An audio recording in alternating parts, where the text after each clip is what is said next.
Good day, good noon, whatever. I am Adventure Argonaut, and this is Kamikaze Lassplanes. Once again, and yesterday there was lots of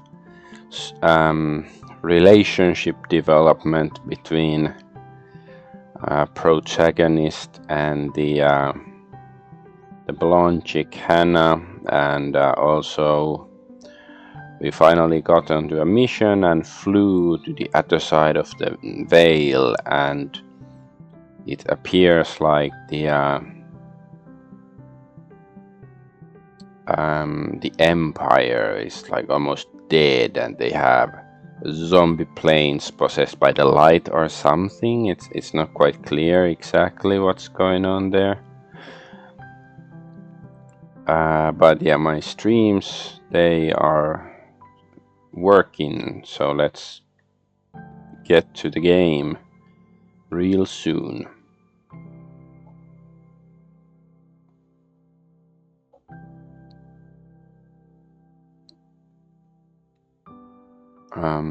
Yeah, okay. Let's play a game. I guess it's this one. Though this should be just after the mission.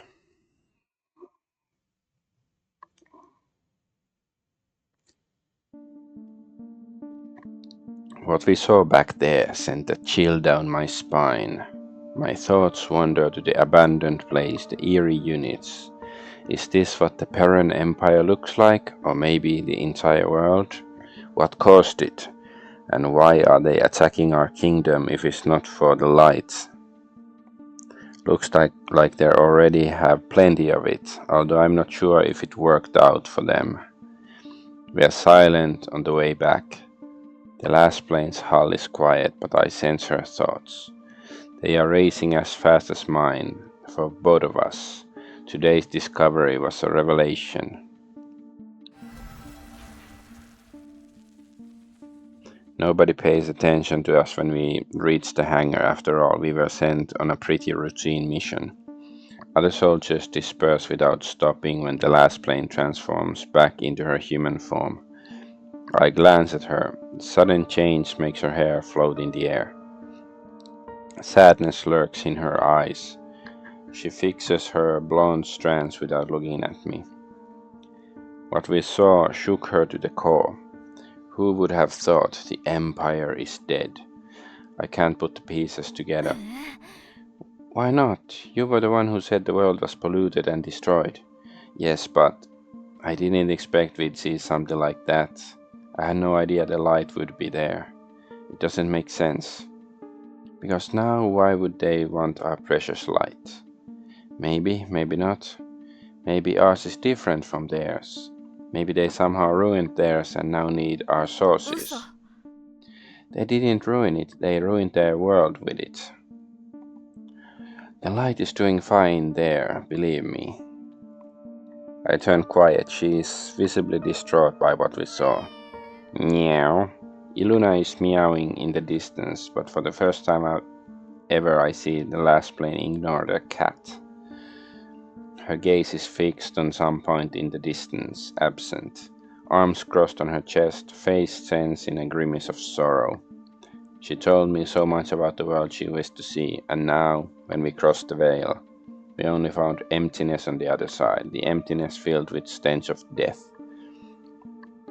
I know exactly what she feels. To see her dreams collapsed and destroyed, to see her in this state. It's wrenching my heart. I want her to be okay. I dare to move closer. I know what we saw back there was not something she expected, but not all is lost. Her arms fall along her body. She raises her gaze to me.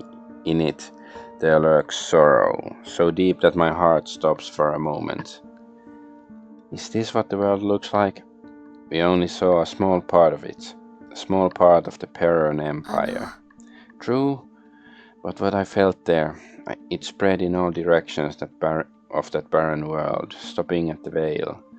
Wherever I reached with my senses, I only felt the same void.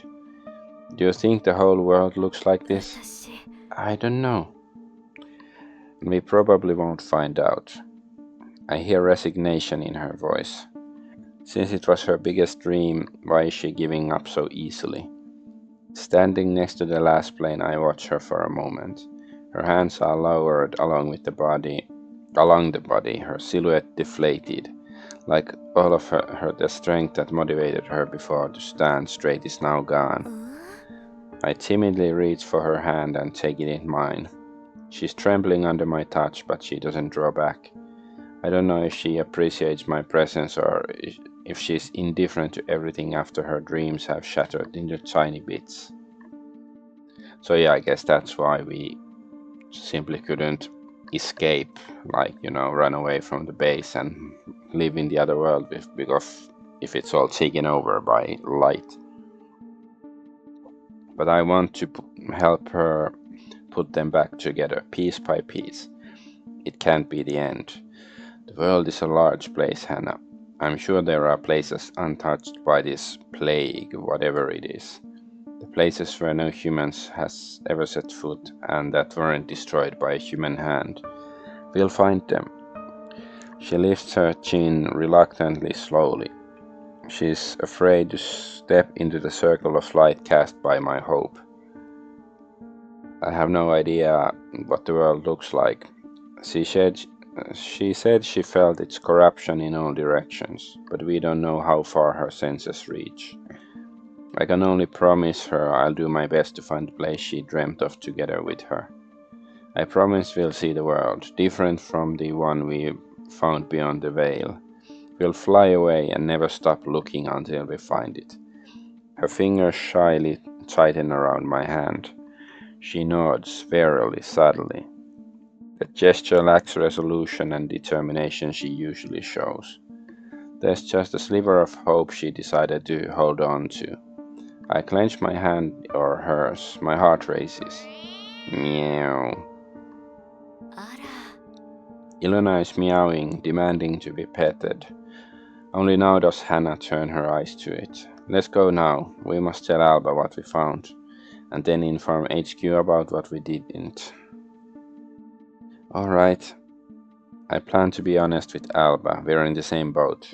But I already know that I'll only tell HQ what we didn't manage to locate the patrol unit, only the signal from beyond the veil. Flying past the barrier is forbidden. I'm not going to add to my problems. Last time a Lassplane got me into the bending the rules, honesty didn't end up well for me. It's for the best.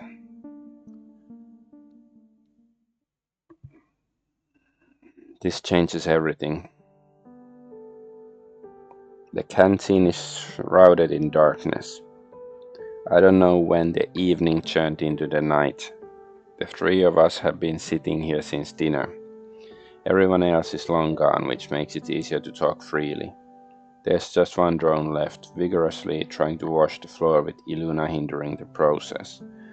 The cat hides under the chairs, waiting for the machine to get close and leaps out. The Lassplanes are sitting across the table. The knowledge about what is beyond the veil shocked each of us. It's been hours since we returned to the hangar. I can't stop thinking about it. None of us told HQ the whole truth. We didn't know if we'd suffer consequences we can't afford now. I showed them the last signal location at the sea, but I don't know if they sent anyone to check. No one is telling us anything. I was never especially surprised by it. The army has been like this since I remember. It always seemed perfectly normal, but now it's starting to annoy me. Now it's suspicious. You think they know? That HQ knows what the world behind the veil looks like? I'm sure they do. So why won't they tell us? And what does it matter in the end? People of the kingdom know that the world on the other side is a shit place to live anyway. Maybe they don't want to cause panic. The sense of security we get from the veil is based mainly on the fact that we have the light resources, and that the Empire doesn't have access to it. The barrier is fueled by watchtowers, after all, and the watchtowers by the light. Who knows what they could do if they had access to this technology? Maybe they could even use the veil against us. Do you think it's possible? I have no idea. But for now, they bother to fly over to us and attack the watchtower, so we can assume that they can't do it yet. I lift a cup of tea to my lips. It's late, so I didn't pick coffee. It warms my stiff hands. I'm not feeling best since we returned to the hangar. Despite the Lassplanes' hull, a chill has penetrated my body, and the stormy weather couldn't warm it. I'm sitting in the canteen, wearing a thick sweater and sipping a hot drink, subconsciously dreaming of bed. I'm exhausted, and it's only my desire to discuss what we saw that keeps me upright. I want to know, I want to understand. The ones who crossed the veil didn't use the light. Their planes were regular. True, isn't it super weird? Besides, the ones we met behind the veil moved peculiarly. I really believe that there were no pilots inside. We already saw peculiar units earlier. Do you remember the one in Azuria? Yes, but still that centipede moved smoothly, organically. There was some stiffness lurking in the movements of those beyond the veil that I can't describe. Maybe there's some kind of defense system of the country. But what would they defend? There was nothing there. Just empty barren land. We were quiet for a moment. Each of us trying to wrap their head around what we found on the other side. I feel my head is ready to burst. I have a throbbing headache which doesn't make it easy. It's also goddamn confusing. I have $1 million question. Why are they attacking our kingdom? What did we do to them? What do they want? That's more than one question. We were taught that the light is highly valuable. An infinite source of energy. A small bit can run a powerful machinery. It was said that the ore can be found only in Vestia, nowhere else in the world. That's why the king sealed our island off from greedy outsiders. Everyone wanted a piece for themselves. It seems like it's more common than they assumed. I can't believe those criminals put their hands on it. I don't know how they got it, but looks like what it led to. They probably didn't know any better. We closed ourselves behind the walls with all our knowledge of how to use the light safely. And maybe that's the proof that not everyone should have access to it. Or maybe nobody should. I glance at Brandenburg. She is rocking her chair, playing with the strap of her uniform. Trost raises her eyebrows high, watching the other Lassplane in shock. I feel the air in the room thicken. The blonde shrugs, feeling the burning gaze of the other girl. How can you say that? You use it yourself. Because I'm a weapon, and so are you. There's something much more than weapons, Hannah. I'm sure whoever invented dynamite also saw its versatile, helpful properties. But in the end, what are we doing? We protect our people by killing others. I'm starting to feel hot. I know it's not thanks to that cup of tea that's already cooled. It's obvious that Alba and Hannah have completely different views on the matter. I feel like I should step in before the intense discussion turns into an argument. I think...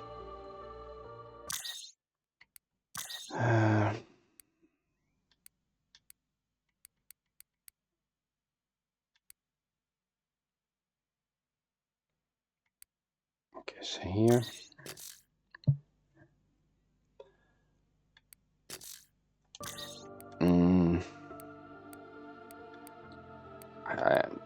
I don't think the light is a tool or a weapon. I think it's some evil spiritual parasite or something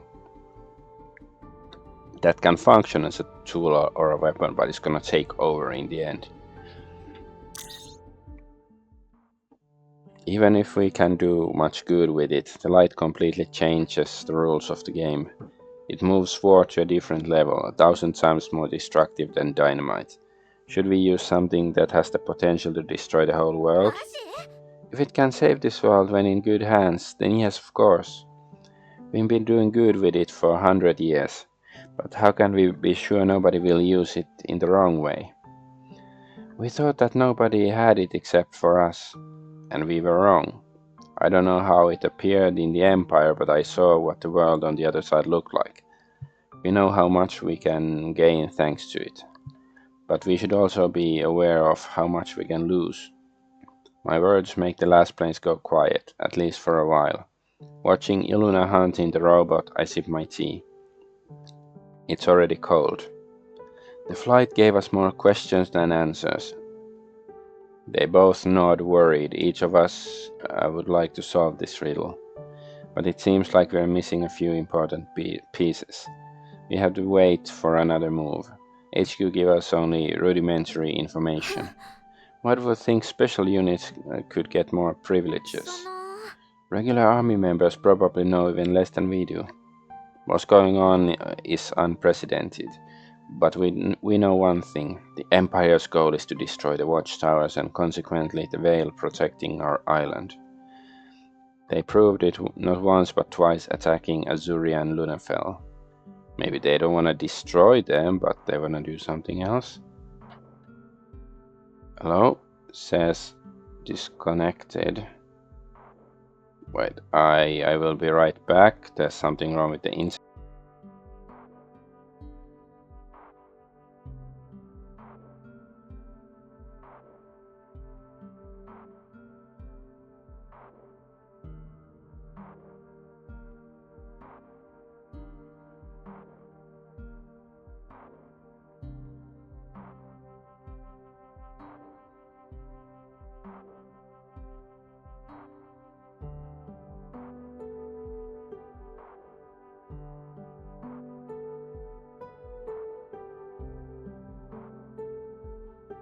Okay, now it seems to be working. I guess it was some weird lag spike or something that disconnected my internet for a moment or something.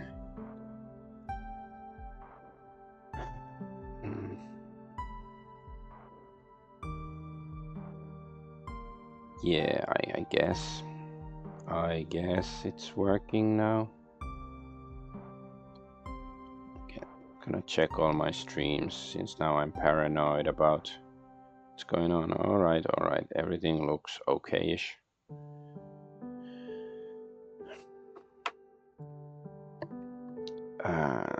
So yeah, they prove it not once but twice attacking Azuria and Lunafell.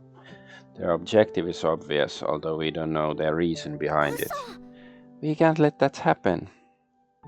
That's true, we won't learn anything if the Empire destroys the Veil and we'll lose our country. With such a Lassplanes team, the Empire doesn't stand a chance. We're a team now? Of course, the best in the world. Oh yeah, we even have our team pets. With my chin, I point at two creatures sprinting between the table's legs.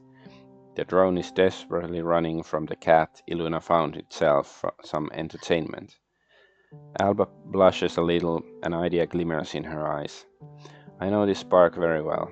She straightens like a string. Stretching out her hands, she holds it up as the air above the table.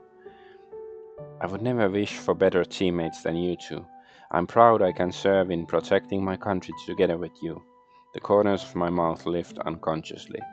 Her exclamation is cute, it melts my heart. Without hesitation I reach to her and lean my hand on hers. With such Lassplanes like you two, winning every battle is possible. We'll get to the bottom of this together. Both of us glance at Hannah. The Lassplane rolls her eyes over the ceiling, rocking on the back legs of the chair. Still she bites her lips, looking at our hands, like she was tempted to join in the cheer. I know her well enough to recognize when her indifference is real and when it's fake. Come on, I know you want to. Fine. The legs of her chair hit the floor with a clatter when she moves closer. She pulls her hand, laying her palm on ours. You two are great, I guess. Sure. That's the spirit. Alba is about to lift her hands, but she stops halfway. Shock flashes on her face. Wait, we need a name. What name? A team name. Oh no. Like the greatest trio. Totally Lassplanes and Walter. Lassplanes, Aces of the Sky. Also lame. Lassplane Power Alpha Pack. I'm begging you, not the last one. How about...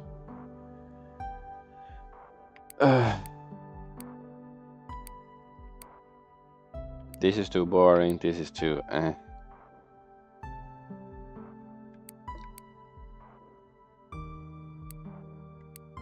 don't know, just Lassplane Squad. I think just Lassplane Squad is great. Short and sweet, you know. I agree. But it's so boring. Are you saying Lassplanes are boring? I didn't. Huh, gotcha. Phew. Fine. Go team Lassplane Squad. Alba grabs our hands raised over the table. The three of us fling them up in the air with a cheer that rings in the empty canteen. Today turned my world upside down, but right now I feel happy. I couldn't dream of a better companions to solve this puzzle. I feel safe with them, content. Joining the army, I never would have thought that one night I'd sit in the canteen of a base hanging in the sky. In the company of two Lassplanes I managed to befriend. I'm touched. It must be exhaustion and feeling under the weather cause my eyes begin to sweat. I blink too quickly to get rid of the tears. Should be too quickly. I hope it's not too obvious. Whatever happens, I'm glad I can count on them that I have them by my side. With them, I feel even the Empire isn't that frightening. Then can we get t-shirts with that name?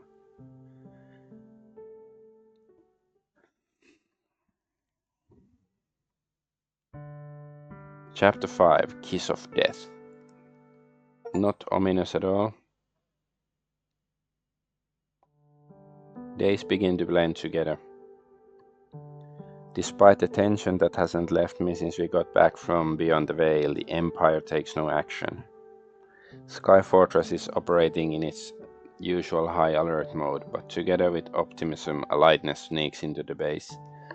As if after a few days of peace, the memories of battles with the enemy paled in the minds of soldiers. Their ease doesn't infect me. Call me paranoid, but I have a feeling something is brewing. Something big. I sense a storm approaching on the horizon, like the smell of ozone lingering in the air before a lightning even strikes. The longer we are waiting, the more my anxiety grows. What are they up to? With inactive watchtowers in Azuria, Lunafel may become their target again. Or the third watchtower, if they found it already. It's a beautiful morning. The sun illuminates the corridors in Sky Fortress as I'm waiting for my companions. A chill runs through my body, although it has nothing to do with the temperature. Stress and exhaustion finally caught up with me. My body is rebelling, affected by a fever so stubborn nothing can bring it down. It's not that bad really, but cold sweats and throbbing headache make me struggle to get out of bed. I'd prefer to stay in it, but duty calls. Feeling under the weather is not enough of an excuse to let me avoid the orders. Which reminds me, I reach into the pocket of my uniform, pulling out a piece of paper.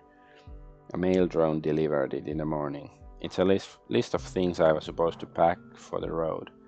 It's rather unusual.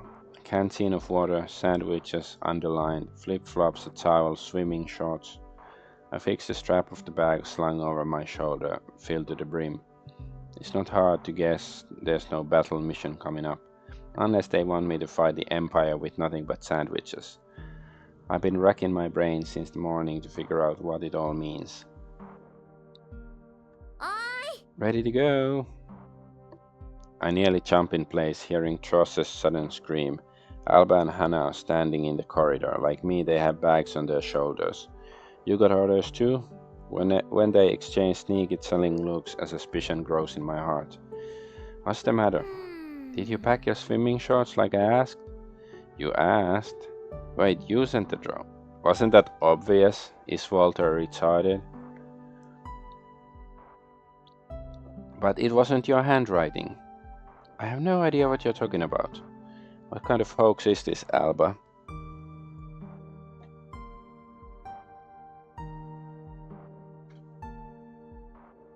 Where are we flying?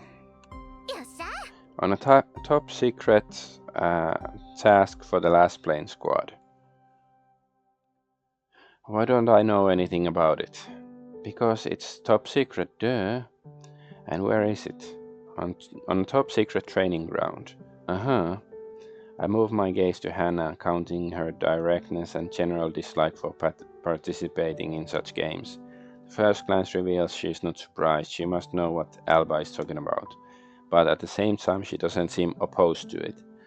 And she doesn't save me from the trouble. She gives Alba the floor, not sharing any information with me. Seeing my gaze, she smiles apologetically and shrugs, like she wanted to say, "And what can I do?" Since when is she letting Alba have her way and agreeing to her unusual stunts? That's not like her. Come on, you'll get some air. You could use it. You're very pale. I clear my throat. She doesn't need to tell me I look bad. I'd rather not now. No. And you must fly with Hannah. And I'd prefer to anyway. I'm not going to protest. Nevertheless, her conviction and a sparkle in her eye make me even more suspicious. Looks like Tross has a plan she's unwilling to share with me. Why? Because I promised to teach her to fly by herself. Hannah, you spoiled the surprise. We would find out soon anyway. Can you believe it? What? How? You can learn that? To some degree, yes. Isn't it amazing? I learned to fly. I mean, alone. Is it safe? Kinda. Very much. Do you know what you're doing? Kinda. Of course, Walter, have some faith. Stop joking around. What if you crash into the sea, Tross? What else? You'll be flying nearby and save me. So, should I change into my swimming shorts already? Sure. I won't crash. Hannah's bag suddenly moves. It's the cat. Meow. A loud meow comes from inside. Hannah jumps in shock, moving her gaze to the luggage she's holding. Is Iluna going with us? I was wondering why this bag was so heavy.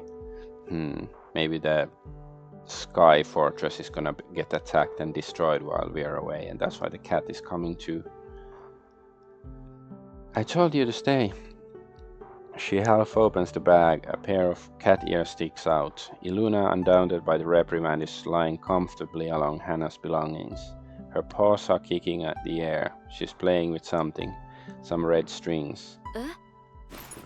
Suddenly Brandenburg blushes. She abruptly closes the bag, hiding Iluna from my eyes. It's her bikini. Alba starts laughing, amused by the pet's behavior. The more the merrier. I don't know if a cat's place is on a top secret training ground. I'm sure she'll handle it. Right, Hannah? I guess. Great, let's go. Tross vigorously heads for the hangars. Dragging my feet, I reluctantly follow her. I sniffle. Sunlight reflections are dancing on the spires of Sky Fortress. I would appreciate them if it wasn't for my headache. The sun seems too bright, the air too crisp, too cold. It's stabbing my lungs. Hannah slows down, keeping me company. She nudges me with her elbow, smiling lightly. I glance at the bag on Hannah's shoulder. Its surface moves occasionally like something was swirling inside. And I even know what, or rather whom. Will Iluna handle the flight? Her, for sure. The question is, will you? Her words don't fill me with optimism. I prefer a flight without worrying about the cat's claws, sharp as knives stabbing my legs. We enter the hangar together. Tross is already waiting. Alba transforms in the blink of an eye. Brandenburg follows her suit, handing me the bag with Iluna first. Putting our luggage in the hull, I finally step inside.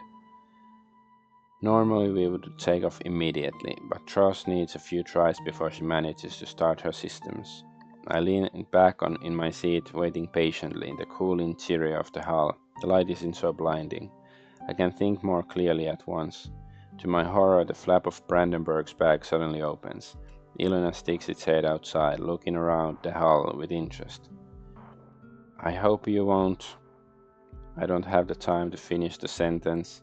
The cat fully slips from the bag, flexing its back. It stretches after a long nap and climbs onto my knees. I exhale when the pet snuggles down on me in the pilot's seat. How am I supposed to work in these conditions? Oh, I thought working under pressure is a must-have skill in any pilot's resume. What if it begins to walk around and jumps on my head? Well, then we're going to die for sure. I like her attitude. I reach for Iluna's soft fur. The cat puts its head under my palm, demanding scratches. I smile to myself. Its presence here must be breaking all rules and regulations. But I don't see anyone around to snitch on us. And honestly, I don't care much. Through the window, I glance at Tross's airplane she's constantly trying to gain control of. I'm glad we're flying together. Hannah doesn't reply immediately, but I sense her murmur in the hull of the plane. A murmur of joy. I'm glad too. Will you tell me where we're going? It's a secret. Since when are you on Team Alba? Aren't we all Team Lasplanes squad by chance? Come on, I have to know where I'm flying. Don't worry, I'll guide you. Ready to fly? Great, everything good on your part? I think. Alba. Everything's good. I feel Hannah's amusement lingering in the air. Watching Tross carefully, I lead us into the hangar's exit. I've never flown at the controls of a Lasplane in the company of another one. We make an uncanny team. Seeing Alba can keep up, I speed up. Iluna shoves her tiny claws into my thighs. Luckily, the fabric of my pants is so thick I don't feel it. We take off to the skies together.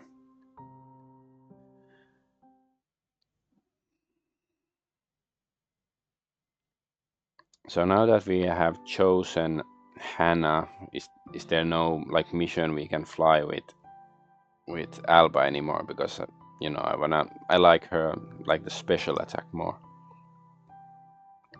Tross was excited that flying. I expected to hear her shouts in the receiver. Instead, my radio turned out to keep quiet nearly all the time. Sporadically, Alba would report her position and answer my calls. Her voice betrayed punishing focus, but I must admit she was doing very well. There were a few moments when my heart leaped in my throat, like when she veered off course or fell slightly toward the sea. But her flight finally leveled off. I don't know how long we've been flying on full speed. Hannah gave me instructions on the way, testing Tross at the same time. Sometimes she would give contradictory commands which made us fly in circles or randomly change course. Alba repeated our movements, staying close. When our destination came into view, it didn't resemble training grounds at all. It was a small island in the middle of the sea. We land on a beautiful, pristine beach. Never been to this region of the kingdom. Around us spreads a vastness of azure water reaching the horizon. There's not a living soul in vicinity, just the three of us. Well, four. Iluna jumps out of the plane when her paws sink into the sand. The cat shakes them with disgust. I have so many questions. Where are we? What is the meaning of this? Why did we fly here? Before I can verbalize my thoughts, Alba appears at my side, a glint of transformation still brightening in her gaze. Walter, I did it! Oh, did you see that? I was flying on my own, alone. Yes, but it was so amazing. I can't believe it. I'm very glad, Alba. It's just... Tross runs away, full of energy. She's waving her hands, throwing them forward. She sounds like a toddler. Brandenburg stops near me, amused. She puts her hand on my shoulder in a calmer manner. I move my gaze to her, slightly resigned. It's not a training ground, is it? Does it look like one? If it does, it's surely untypical. It would be a pity to destroy it. So the swimming shorts I was supposed to take? It was a trap, and you walked right into it. Hey, enjoy this, Walter. I'm gonna check what she's up to. Hannah walks away, leaving me alone. The island is small and the beach takes a turn nearby, and It's on that bend that she catches up with Tross, dashing ahead. For a while I watch her leave, my gaze fixed on her back. Unbelievable. It was all ploy to go to the beach. We flew from Sky Fortress just for this to come here. I wonder if they got permission from HQ, because, you know, both Lassplanes just going from the fortress, they're gonna be screwed if there's an attack. A warm gust of wind tussles my hair. I must say the weather is amazing. It's the kind of weather that makes it hard to think about your worries. The hot rays of the sun warm my face. I feel my fever disappear on the spot. The sensation is sudden, inconspicuous. A good mood replaces the bad mood. At some point I realize the grip on my temples has loosened, and warmth is back in my veins. Alba was right, I needed fresh air. I revel in the moment, in the sudden strike of goodness that makes me forget about the entire world. I inhale the sea breeze into my lungs with the scent of salt. Around me there's complete silence. Iluna left with its owner. There's nobody around, just me, the sun, and... Walter, over here! Huh? I turn my head confused. They went that far? I move towards the direction of Tross's scream. My shoes sink into the powdery fine sand. It's like walking through liquid gold. The water sneaks closer in high tide, forcing me to avoid foamy waves. When I get around the corner, I see an unusual sight. Ooh.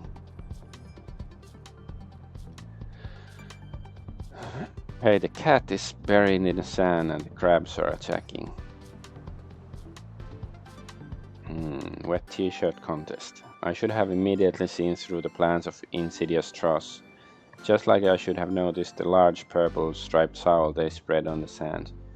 But the beach ball Alba has already inflated, or the water gun locked and loaded in Brandenburg's hands. But I don't see anything. When my eyes fall on the two swimsuits adorning the Lassplanes' bodies, my brain shuts off. My face burns red and I in turn freeze. What are you waiting for? Come join us. What? What's going on? What else? It's beach day. Beach day? Are you having a heat stroke already? I mutter under my breath, ostensibly staring at the sand when I head towards the base on the tower. I am careful not to step on any sea creature walking along the coastline. This beach is completely wild. From the plane I didn't see even one building or any other sign of human presence. Maybe I would share this insight with them loudly and eloquently and start a conversation, but as soon as I meet the gaze of the Lassplane sitting on the towel, I feel my grey cells fly away. I can't mutter anything sensible. I feel their burning eyes on me when I take the seat nearby, although there's still some room left on the towel. Only from up close do I notice the results of Iluna's battle with crabs. The little creatures quickly show the cat its place. I put my bag next to myself and pull out a towel. I clear my throat. So you organized this? Oh yes. Lately you've been looking so miserable. Walter, you can use some sun and rest. Well, thanks for thinking about me. But how did you convince HQ? Well, we kinda... I freeze, hunched over the towel I'm spreading out. I raise my eyebrows, looking suspiciously at Tross. The panic on her face tells me everything I need to know. I can't believe she did that. HQ doesn't know we're here? Alba's face immediately turns red. She accusingly points her finger at Hannah. She is not hesitating even for a second. It was her idea. For some reason I'm even more shocked. I move my gaze to Hannah. It was your idea to fly here? Why are you acting so surprised? Well, I didn't think you were a beach person, so much water around and everything. But I'm really glad I was invited. And you two look stunned. Before I can finish, or before my gaze has the time to trace their figures from head to toe, a sudden jet of cold water strikes my cheek. What are you looking at, perv? Hey. My eyes meet the barrel of Brandenburg's water gun, painting at my forehead. Alba starts to laugh. Haha, you deserved it. I didn't mean to. Sure. Phew. I wipe the water from my face with my shirt. Well, I'm on a beach, there's no avoiding getting wet. Only I'd rather do it later, in the water, not now, when I'm still fairly dry and wearing a uniform. So HQ doesn't know we flew to the beach. Won't we get in trouble for it? I won't tell if you won't. We'll only be gone for a few hours. Hannah told them she would teach me to fly without a pilot, which is partially the truth. I can't help I'm such an excellent student that I aced it with plenty of time to spare. We thought you could use a break, Walter. All those worries will wait for you in Sky Fortress. But now let's just rest. I watched her for a while, this inscrutable expression again. She must be worried about me. I feel sorry I gave her the reason. Her suggestion surprises me. I always had Hannah for more of a wake up at 5 and go for a run type of person.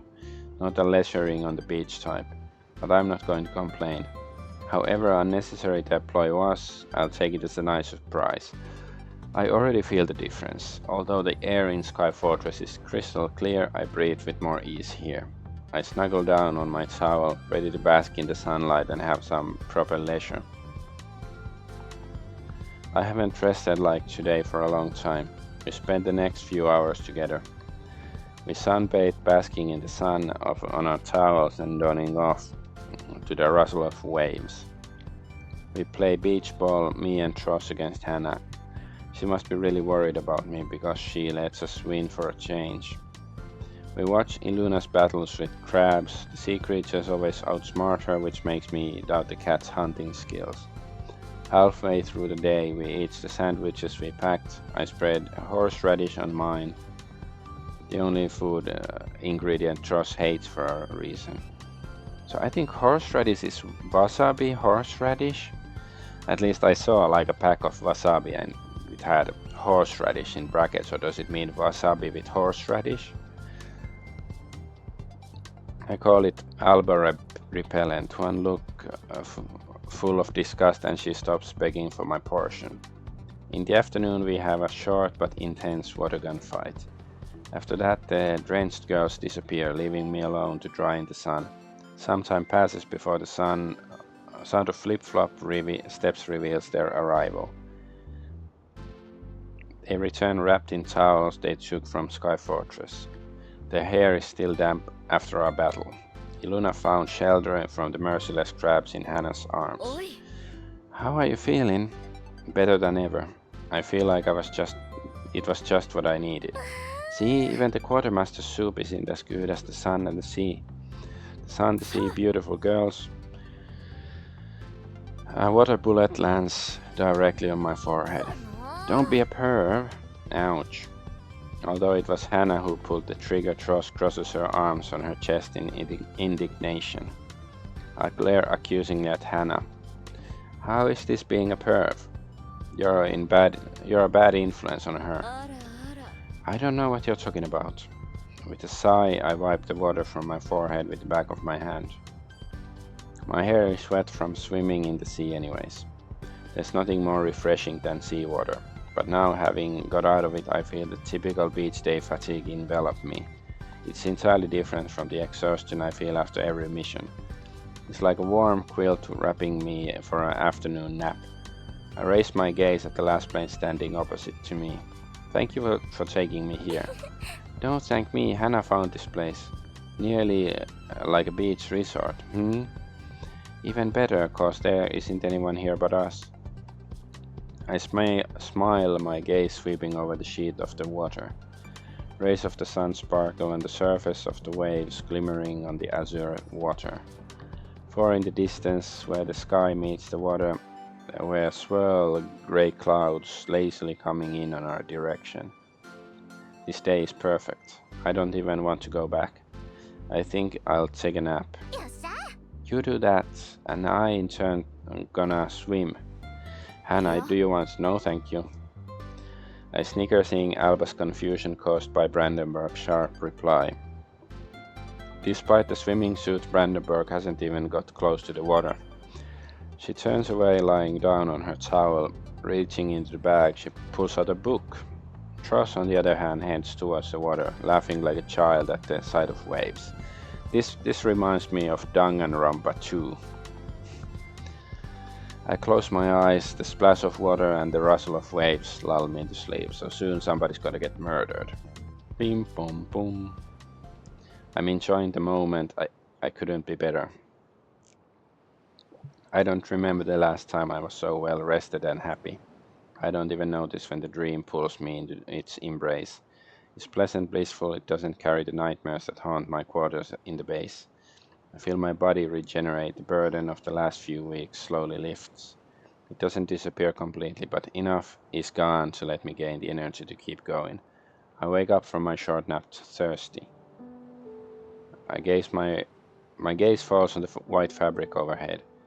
I see one of them put an umbrella over me, making sure I won't burn in the sun. It's nice of them. I pull a canteen of water from my bag and take a sip. In the distance I see Truss's purple hair by the shore. She's leaning over something in the water. Brandenburg in turn is nowhere to be seen. Perhaps she's walking on the beach. Oh no, she's been murdered. I wonder who's the killer then. I yawn, well rested, deciding that I had enough lazing around. I get up and stretch until something cracks my back. I reach the shirt nearby and shake off the sand. Stepping forward, I pull it through my head. The island is small, I'm sure getting around in it along the beach doesn't take longer than an hour. But it turns out I don't need to walk that long. Strolling around the shoreline, I notice Brandenburg in the distance. Her blonde hair reflects the light like a small sun. She's standing in a wild corner of the beach, surrounded by pieces of rocks of all sizes.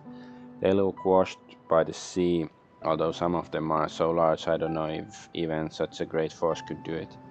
They are kind of like a barrier from the rest of the world. This part of the beach seems more secluded.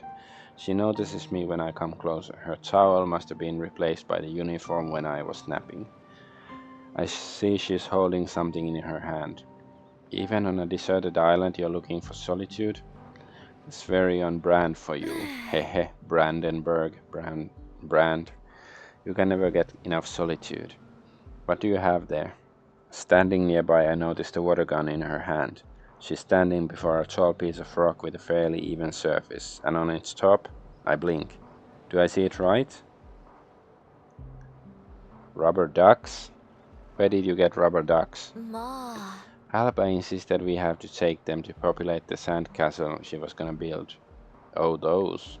Why do they have rubber ducks on the, military fortress? Oh, those sand molds, I guess sand molds I saw back were castles. I thought the crabs built them. I told her it wasn't that easy. The corners of her mouth rise in amusement. She's standing at some distance from the rock in a shooting position. The ducks are arranged in rows in perfect intervals. Looking at the weapon in Hannah's hand, it's easy to guess what they're for. An hour ago they were aristocrats on a sandcastle, now facing a firing squad. The different uses of ducks suit both Lassplanes. It's not nice to shoot at royal blood, Miss Brandenburg. Someone has to hold them accountable for their sins. I'll happily volunteer. Shall we shoot? Belatedly she nods. She hands me her water gun. The other two are left on the towel with the rest of our things. Damn it. Poorly balanced. What ammo is this? 9mm? That's the only kind they issue in the base. I lift the weapon, shooting left to test it. A trickle of water hits the sand with impetus. I know from experience it can be painful. It's much more enjoyable to be the shooter instead of the target. I aim at the first duck. I ostensibly take a shooting stance like a real shooting range and pull the trigger. Ooh, nice animation. The rubber target abruptly falls from the rock. Meow. Ilona leaps from behind some stone, jumps to the falling target and finishes the aristocrat off with its paw. Shoot the cat. Sir Duck, this is for raising the taxes last year. I hand the gun to the Lasplane next to me. She lifts it up quickly, accurately, and shoots immediately, hitting the target. I expected nothing less. The rubber target falls to the ground. although without Brandenburg's commentary who passes me the water gun. Following the unwritten rules of the game, we take a step back after this round to make the next one harder. I take aim, my shot lands again straight at the orange bill. And this, Sir Duck, is for your highly ineffective foreign policy. I turn to Hannah with a smile, holding out the gun towards her. I notice that despite our game, my good mood doesn't infect her. She's intensely staring at the ducks on the rock, as if blind to everything else in the world. Well, Brandenburg likes competition. The ducks could just as well be real targets, not pretend ones. But I think there's more to this. If you're good, you're good. Did your father teach you to shoot? No, I was raised alone. You didn't have a family? She shoots, killing another duck. We're slowly running out of targets, so I come closer to pick up the dead aristocrats from the ground. The silence that fell after my question is thick and gives me food for thought. I place the targets back in their spots slowly and thoroughly, delaying the moment of returning to our game. Brandenburg is quiet, looking at me intensely. I feel her gaze on me a while, staring at the ducks. When the rubber targets are back in place, I go back to the Lassplain nearby. My eyes run over her face. There's an echo of distant memories hiding in her azure gaze. It's tinted by sorrow, depressing. Wherever her thoughts have wandered now, it can't be a pleasant place. I begin to regret asking the question. I don't expect her to answer. I stretch my hand to her, waiting for her to pass the gun. I used to have a family, lots of siblings. I was the oldest. To my surprise, she puts the water gun into my hand. She's avoiding my eyes. Her gaze is fixed somewhere on the ducks we're shooting at. Your brothers and sisters must be proud their big sis became a Lassplane. I only have sisters. They are very different from me. Maybe it's like she grew up in an orphanage. You didn't grow up together? We grew up in one place. But my parents learned from their mistakes. I shoot another duck, bites dust, finished off by Iluna's paw. There's a ring of bitterness to the Lassplane's voice. It sounds ominous. Red flags are waving in my mind. When I pass her the water gun, I notice that she's rubbing the back of her hand. Where the pale thin scar glows. I already wondered before where she got it and why it didn't fade. After all, Lassplanes can regenerate. Her gaze is absent when she takes the gun from me, her mind elsewhere. You didn't have an easy childhood. It's more of a statement than a question. Hannah lifts her hand. She pulls the trigger, a jet of water shoots out of the gun. She misses. You could say that? I thought there was no greater honor for a child than being selected for the Lasstein project. This fact itself made me assume your childhood must have been hard but full of support. The snort that leaves Brandenburg's mouth immediately negates my words. My first memory is hearing a command. They didn't care who I was or wanted to be, only what I could achieve. Sounds like a lot of pressure for a child. I was no child to them, just a vessel of their sick ambitions, a tool to be used in the name of the king. Great hero our kingdom would need. She shoves the gun into my hand, shaking. I long lost interest in the game, but I'm keeping facade. I know one look into her eyes is enough to make me realize that we're having a deep and meaningful conversation. I don't want to scare her off. When the wall is down, I finally begin to make sense of her behavior. In the way she critically spoke of the HQ and the king. In bitterness she reacted to all military ideals. In this fanatical absolute strive for freedom, no matter the price. In the significance she puts on making her own choice, regardless of the consequences. Alba loves being a Lassplane. Whether she chose this life or not, I know she's overjoyed with it. But Brandenburg's fate seems marked by pain and the premature loss of her childhood. Sounds like Michael Jackson. By the lack of choice and piling up demands, I can't imagine what she must have felt as a child with so many expectations put on her.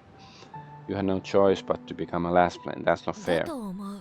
None of us decides to come into this world. You're born deprived of your voice and the possibility to decide your fate. She's not wrong, relying on the people who have their own plans for you. But when you grow up, you can pick up the path to follow.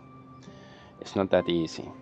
She goes quiet for a while, the wind grows stronger, lifting the strands of her hair. I grip the water gun in my あ hand. のね、 I had a lot of growing up to do before I could see the leash they put on me. And now, are you happier now that you're grown up? Now that leash is all I can see. I shoot, looking away. A rubber duck falls to the other side. I forgot to take a step back after the previous round. I'm not focused on the game at all anymore. Why won't you 分 leave? かってないよ。 Because I have to break it first. I mask a quiet sigh. Hannah seemed under the weather before, already different from her usual self, but now she's completely lost interest even in our duck shooting. She keeps missing, although she showed master precision before. And how much water does the gun have? It hasn't been mentioned that they reload it. Deep inside, under her anger or bitterness, she seems sad. I wish I could do something to take her sadness away. I turn away from the ducks, which already took enough of a beating. Not too smoothly, I'm trying to change the topic. This place is beautiful. Alba told me you had picked it. How did you know it? うん。 She shrugs, buying time before answering as usual. I come here when I need a moment of solitude. So you have a private island you never told me about. Now she's Miss Epstein. Well, I guess she's alone there, so yeah, it's not quite the same. I smile weakly. Distraction is my forte after all. Or so I'd like to believe. Maybe you'll give me a tour, Miss Brandenburg. It's really not a large island. Well, then, it will be a short tour. は She sighs. Fine. Put the ducks into the pockets of my shorts and grab the water gun. We walk to the beach. Looks like we are on the beach already. The low tide speckled our path with shiny shells and colorful stones. In the distance, I see approaching clouds. It looks like a storm. They are on the other side of the island now. There's nothing but the sun and clear sky on ours. The wind strokes my cheek. It grows stronger, tussling the hair of the last plane with me. Without hesitation, I grab her hand. For some reason, this gesture sends another impulse of pain across her あ face. 私。 Even greater sorrow dwells in her gaze. Her eyes are shining when I intertwine my fingers with hers. She's stubbornly turning away from me. I pull her hand lightly to force her to look at me. Why are you so sad? あの、 I got something in my eye. Of course, it was me. Despite the tears swelling in her eyes, she laughs quietly. So we got bukkake in her eyes. She wipes them off with the back of her hand. You're so stupid. Thanks. Do you even think about tomorrow? Sure.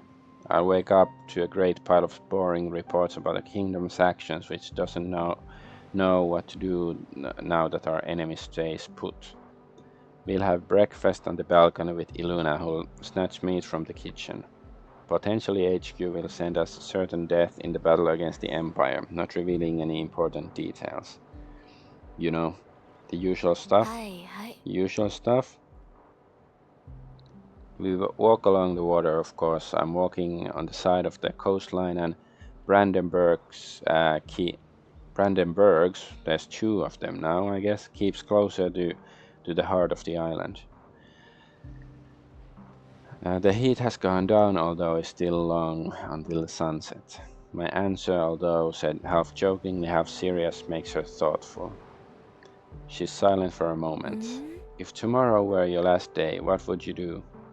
What do you mean? If the world were to end tomorrow, what would be the last thing you'd wanna do? Maybe I'd have the kebab quartermaster prepares on Thursdays. は Are you serious? Of course not. To be honest, today is perfect for me. I wouldn't want anything other than that. Well, maybe we could do some entering her cockpit as well. There must be something else. There isn't. If the world ends tomorrow, I'm glad I spent this day with you. Her face is frozen like a mask. without any chance for a blush to appear despite my honest answer. I see her nod, although I'm not sure if I fully convinced her. The Lassplanes question catches me off guard, although I'm trying not to show it. Her hands seem stiff, cool. I warm it with mine. We are walking together for the next half hour. Circling the island takes us less time than I expected. But when we approach our camp, I notice massive clouds accumulating in the sky. Tross is waving at us, standing near the stuff and towel we left behind. Oi! Did you see how big the storm is coming? Spending time with the last plane, I lost track of time. The world around us changed dramatically. I didn't even notice. The cool wind hits my cheek, my clothes puff like sails. Pitch black clouds appear, approaching from the horizon, slowly fill the sky, like a mountain hills piling up higher and higher. Ink and indigo paint a grim picture of nature, barely piercing the cover. The swallowed rays of the sun stain the island with shades of grey. The once crystal clear sand now seems dark, dirty. The gentle rustle of the water turns into a roar of wave crashing at the shore with impact. From here I can see the squall line perfectly well. A wall of stormy clouds is coming to our small island relentlessly, like a charging army, a shadow of an upcoming battle. As the three of us stand on the shore, I feel my body tense. Hannah's hands are clenched into fists. Water washes her feet. She's close to the sea depth she's so afraid of, but her gaze is fixed on the storm in the distance. Alba rubs her shoulders with her hands. Chill travels with the smell of the coming rain. Before I was hoping the faraway clouds would rush in another direction. Now the coming of the storm seems completely inevitable. Faced with its magnitude, our pristine island is just a drop in the ocean. Walter! Alba-chan paused after she remembered something. Her hand abruptly hits her forehead with such a loud smack that it drowns out even the roar of the waves. I stiffened because of it. My anxiety related to the weather and Hannah's behavior doesn't need much to make me afraid. All my ducks are missing. I took them with me from Sky Fortress and now I exhale. Right. Alba will always be Alba. Don't worry, I have all of them. Oh, thank you. I reach into the pockets of my swimming shorts packed with ducks. I take one after another, handing them to Tross. In the face of the storm, rubber ducks are the last thing we should worry about. But when Alba asks about them, I react instinctively automatically. They are important to her, I suppose. Only when they all land in Tross's hands do I glance at Hannah standing next to us. She is so close to the water, it's not like her. Her gaze absent, fixed on the horizon. Pensiveness wanders around her face. She is as pale as a ghost.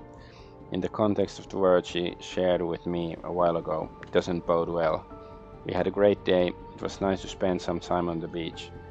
But we should get going. These clouds don't look good.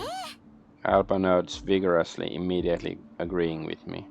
Tension flickers in Brandenburg's eyes. She bites her lip. Is she afraid of the storm? The way she's looking ahead reminds me of fear. Weird that HQ didn't tell us about upcoming weather disruptions. I guess there's something unnatural about it. It won't be easy to fly through the storm. Maybe we'll manage to get around it. I step back, turning to our spread out towels. Before they seemed like a death zone under murderous, hellish rays of the sun. Now the wind covered them with sand and the clouds took away their bright colors. Approaching my bag, I hear Tross's comments in the background. Wow, you're so burnt, Hannah. Your back is all red. Look. The weather changed so quickly, don't you think? It's just being beautiful and sunny, and now what? Uh-huh. Do you think I'll handle myself in the storm if I fly alone? Unless you're struck by lightning. Oh, is it possible? The chances are low, but never zero. Oh dear, oh. My hand delves into the bag. The clothes inside are still warm. The abrupt change of weather hasn't reached my luggage. Between a metal canteen and leftovers from sandwiches and my change of clothes, I'm looking for my radio. Suddenly my hand nudges something hot, something furry. Meow. I jump, the cat buried in my clothes nearly gives me a heart attack. What a beast. Couldn't it have hidden in Hannah's things, not strings? Freudian slip. I murmur a curse under my breath, taking out the radio and barely avoiding sharp claws. I always have it with me, preferring to stay up to date in case something happens. It'd be good to contact HQ and let them know we're coming. I turn a knob, picking a familiar frequency. Silence. Good, it means the world didn't explode when I was away. Or maybe it did. And there's nobody to call us. I push the button to broadcast the signal, but the device's control doesn't turn green. And it should. Is it broken? Weird. I frown, examining the appliance from all sides. I tap on it with my fingers, but to no avail. The lamp remains off and trying to send a message is in vain. Did the sand get inside? I don't see any cracks, but there's no other explanation. Damn it. You think military equipment is more resistant? I got some message in my chat. Aha, I got this sort of message. Somebody said he wants to talk to me. I've gotten, like, the first time actually I thought it was genuine, but it's some bot stuff. Damn it. Yeah, military equipment sucks. One trip to the beach and my beloved radio is dead. The wind grows stronger, tugging at my hair. It's getting colder. Lifting my gaze, I see Alba gesturing vigorously while talking to Hannah. Two Lassplanes are standing against the blackness, which seems so thick and infinite that I get goosebumps on the back of my neck. My instinct is telling me we should take off now. Oi, Walter, what are you doing here? I think my radio is broken. That's probably bad. The Lassplanes come over to our camp when a sudden wind picks up. The umbrella opened above me when I was sleeping flies away. Shouting, Alba follows it, running to catch up with the escaping item. Hannah moves closer. She helps me up put our things into the bags before they share the umbrella's fate. I gather my towel. I try to shake off the sand, but the wind is effectively making it impossible, tossing it in all directions. When Alba returns with the umbrella, I put on my shoes. The first distant rumble is coming from the sea. It sounds like sliding rocks tearing the world apart. Meow! Ilona leaps out of my bag with a screech, fleeing to Brandenburg's luggage. It's getting scary. Let's go already. Definitely. Alba, show me your radio. What radio? What do you mean, what radio? Mine is broken, so I must use yours to contact HQ. Oh. You didn't take a radio? Why would I take a radio if you took one? Somehow you remembered to pack the sandwiches. Of course, I took the sandwiches. Hannah, do you have a radio? My gaze falls on the blonde next to us. She doesn't reply, lost in thought. She's staring at the approaching squall line. In the distance, the rain is already lashing the waves. Hidden deep in the clusters of clouds, a flash illuminates the texture. The Lassplane's slight strands of hair are rising in the wind. They brush her cheeks, get into her mouth and eyes, yet the girl does nothing to stop them. She doesn't react to my words. She seems frozen, like a wax figure, with her mind completely elsewhere. We really should get going before it pours down. Let me remind you, we only have one umbrella, and we nearly lost it already. My hair is terrible after the seawater. I have no idea if it'll survive the rain. Alba's babbling is drowned by another thunder. It's louder, more intense. Shouldn't they be going? I could swear it sweeps across the land too, but I can sense its sound under my feet. I feel the island tremble in the face of the approaching great force. But my gaze is fixed on Hannah, indifferent to what's going on, what we are saying to her. What's wrong with her? Slap her. As if reading my mind, the Lassplane suddenly turns to us. There's something frightening in her expression, frozen like a mask. Determination and panic are swirling in her eyes at the same time, fighting for dominance to guide her fate. Her hands clench into fists again. I'd like to show you something. Her voice is shaking, barely breaking through the rumble of the waves hitting the shore. Alright, but maybe be quick because... No, not here. You have to fly with me. Hannah, are you okay? You have to fly with me. Now I freeze, mirroring her unmoving silhouette. But not because of the words she speaks, but how she speaks. There's warning hiding in her voice. Although it's been trembling just a moment ago, it suddenly turned hard as steel. Let's do a save.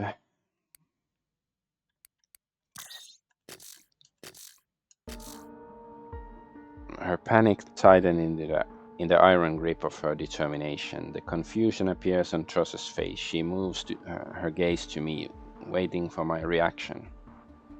Even though we spent so much time together, she still respects Brandenburg too much to question her words. We shouldn't take the risk. The storm looks dangerous. Right, can't we fly there when it clears up? I'd love a warm meal in Sky Fortress.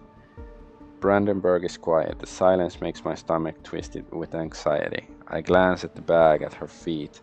Iluna hid from the sound of thunder inside under a towel. Where's your radio, Hannah? Why does it matter? HQ doesn't know where we are. They may be worried. Doesn't matter. It matters to me. When we're back, I'll report everything to your superiors if you wish. You can even show them this place for all I care. I sense anger in her voice. Alba glances at me with fear. I raise my hands in a calming gesture. I don't want to argue. HQ thinks we took off to teach Alba to fly alone, but we've been gone from the base for many hours now. They must be getting suspicious, especially if we're flying somewhere else now instead of returning to the base. My duty is to check in, but since we've been gone for so long, will it make a great difference if I do now or after we fly back? What should we do? Just saved. I guess I can overwrite the previous save.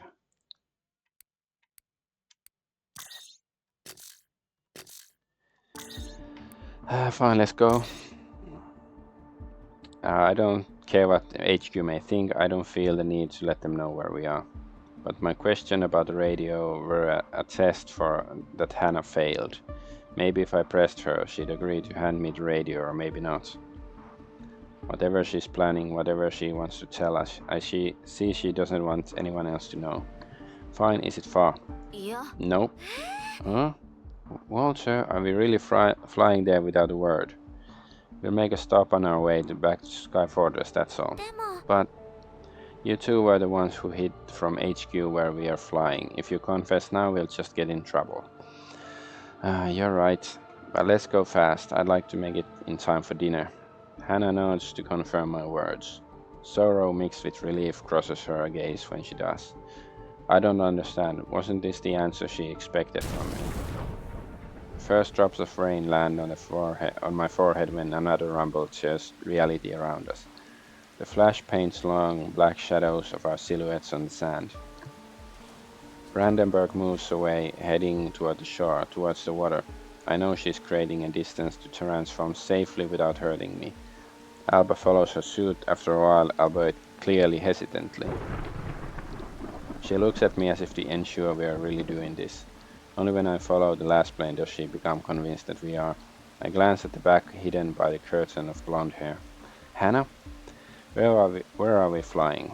My question distracts her from the transformation. Hannah freezes, her gaze fixed on the blackness consuming the sky above our heads. Home? Okay. Is that like the secret base for the Lassplanes? Taking the skies only brought us closer to hell. I couldn't communicate with either Lassplane even if I wanted to. With every flash coming through the window, a deafening roar surged inside the hull.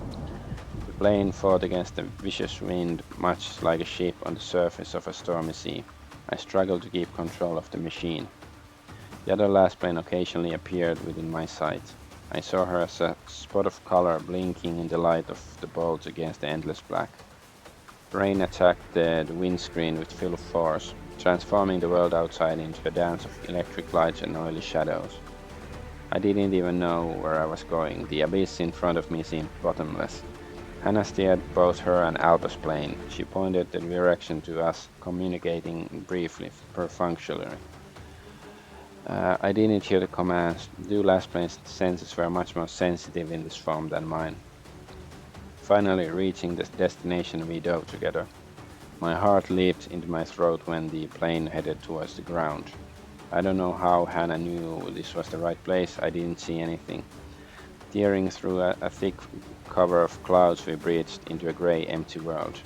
In the middle of it, a dark spot was floating in the air against the vastness of the ocean. Silence. When we managed to find a shelter from the storm, the silence is ringing inside the hull. We landed in a small hangar. I barely made it because of the weather conditions. There was no time to ask questions. Up there, it seemed like the force of nature itself was trying to stop us from coming here. The chill of the rain pierced me to the bone, although my clothes remained dry. The hot beach we spent our day on is now nothing more than a faint memory. Shaking, I slip out of the hull. The flash of transformation behind my back is like a strike of lightning that sneaked into the hangar with us.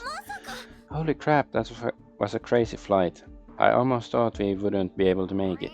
Meow? Only now do I realize the bag with the cat is in my hands.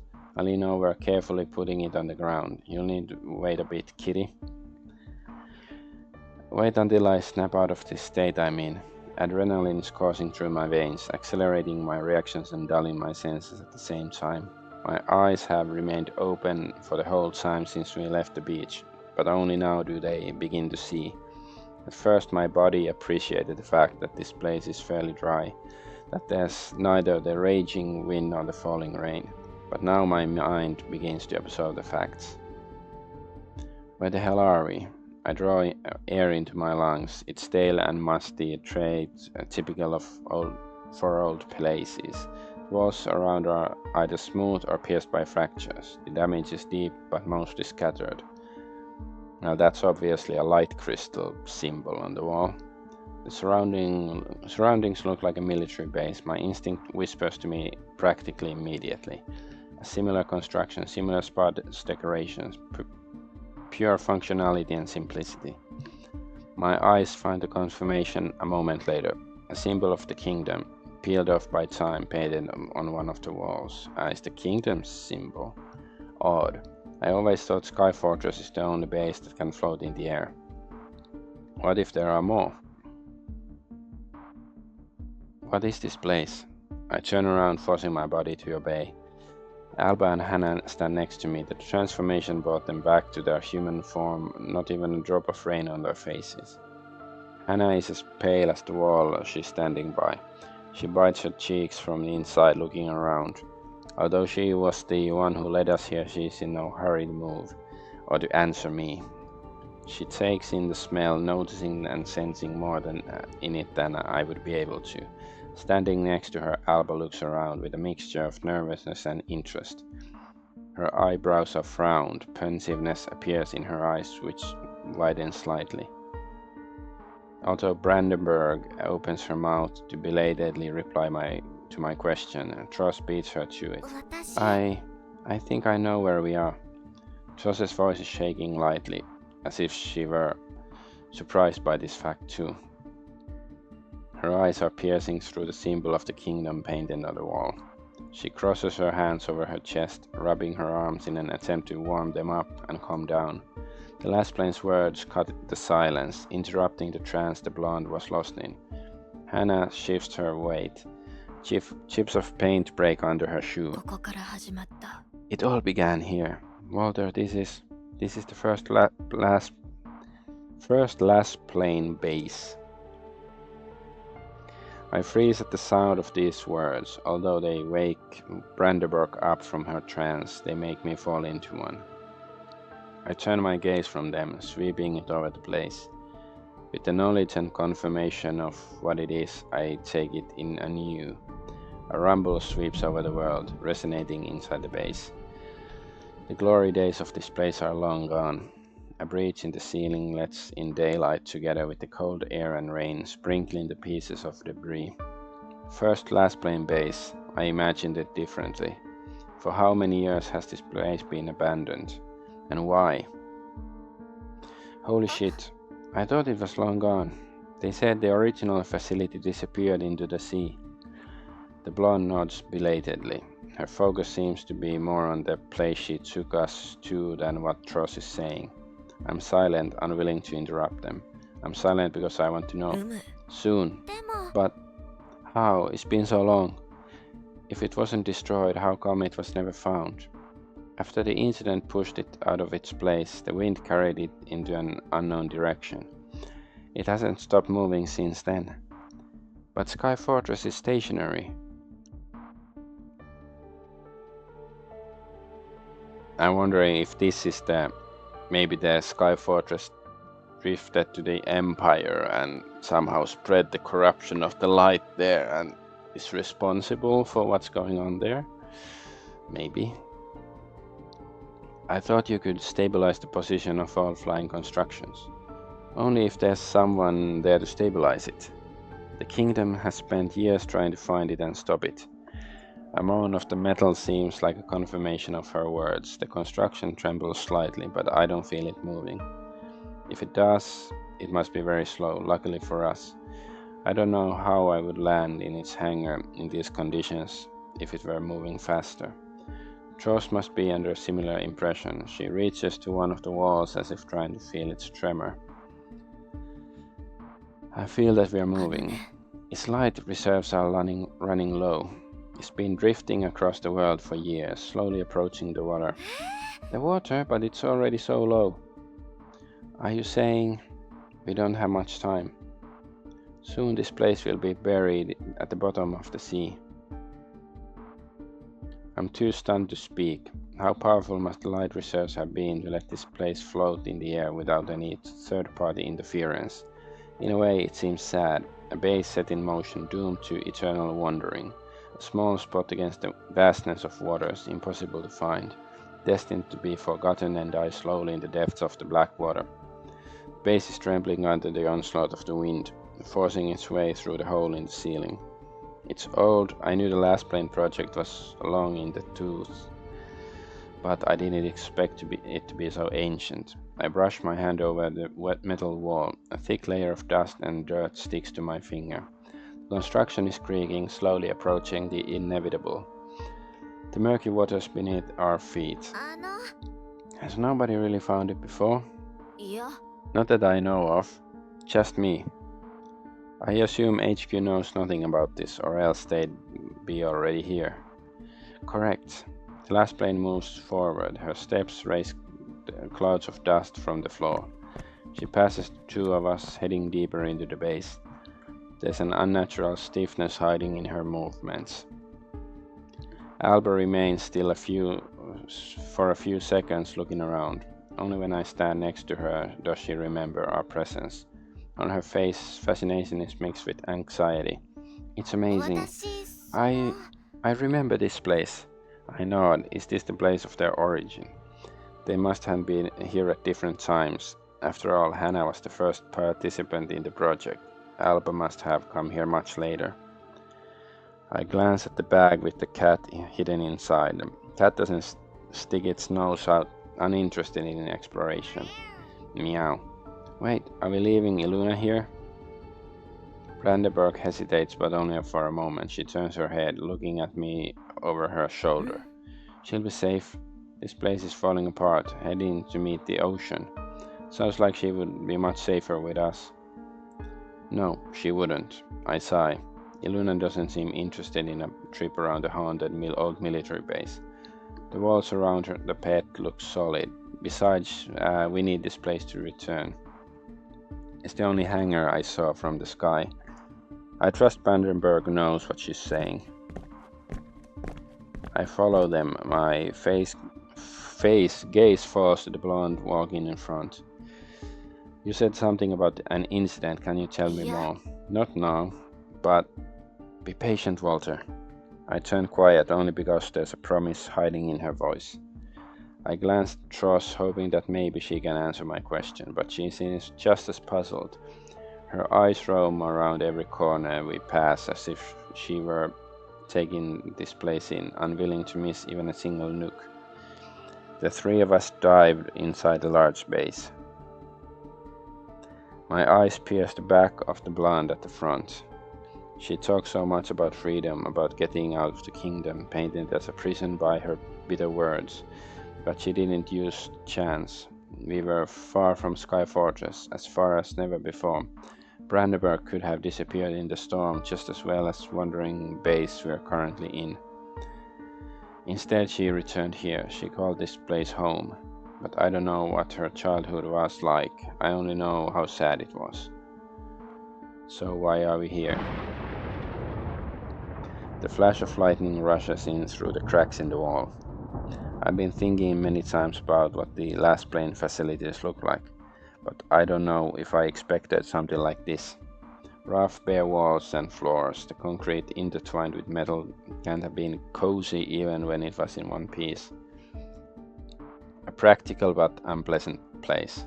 There's some sting in it, and it's not caused by the air pouring in from the outside. It's coming from the walls, resonates straight from the past of this place. A chill runs down my spine. I feel a pain in the back of my head. It resembles a whisper in my intuition, warning me that someone or something is watching me. Is this where you were training to become a Lassplanes? Alma nods first. She's staying back close to me as we are following Hannah. Her movements lack her usual spring. Her back is slightly hunched, headstrong. The weight of this place settles on her shoulders. She doesn't seem to be fond of it. This is where I grew up. I remember it clearly now that we're here. You too, Hannah, don't you? The blonde doesn't reply. Brandenburg is pressing onward, her body stiff as if carved in ice. She's leading us through a tangle of corridors, cutting this place. The base is quite large, not as much as Sky Fortress, but its scale is palpable. Yet there's something in its walls, in the dirt lingering between the floor plates, in the bent metal lying on the ground among the debris of shards of the forgotten past, is lurking in the shadows cast by the flash of lightning, in the quiet drumming of the rain on the ceiling. Brandenburg's blonde hair rises slightly when she is marching ahead. The tension in the air is oily thick. It sticks to my lungs, filling them. Why are we here, Hannah? Isn't it what you wanted? What do you mean? Didn't you want to learn what it's all about? Yes, but out of all the possible times for showing us this? Why now? Why now? Why now? What did I say? It's been so long since I met Brandenburg in the tavern, since the very beginning. I knew that there was a certain wisdom hiding in her eyes she didn't share with me. But the distance that was between us then has been long gone. We're a team. Together, whether she wanted it or not, we grew close to each other. She, me, Alba, and Iluna. She left at the hangar of this base, but now the girl seems cold to me. Is it the wall she built between us that creates the distance? Is it honesty she decided on exposing her true self? She doesn't answer my question. She speeds up like someone who can see their goal on the horizon and wants to reach it. I glanced at Alba. The Lassplane's purple hair is standing out against the dirty walls of the base. Her face is contorted with emotions. She's trembling, rubbing her shoulders. We're at her home, aren't we? But Brandenburg is the one leading the way. Alba is sticking to my back. She's looking around with hesitation, doubts in her eyes. I remember how joyfully she waltzed into her home in Lunafeld. The difference in her reaction is drastic. Does she even have a chance to remember this place if she was so young? How long has it been since she was last here? A thunder shakes the structure as if lightning had brushed its surface before hitting the ocean. Alba jumps with a squeal. When I turn to her, wanting to calm her down, I realize it wasn't because of the sudden rumble. Tross is pointing at something. Look, look! The corridor we are walking down is long. On both its walls there are rows of doors leading to other rooms. I instinctively ignored them like all the others. But now I see there are many names written on each door, or some names written on each door. Some of them are blurred by time and hard to decipher. I move towards the one Alba is standing by. She lifts her head, staring at the inscription. Her eyes are gleaming in half-light.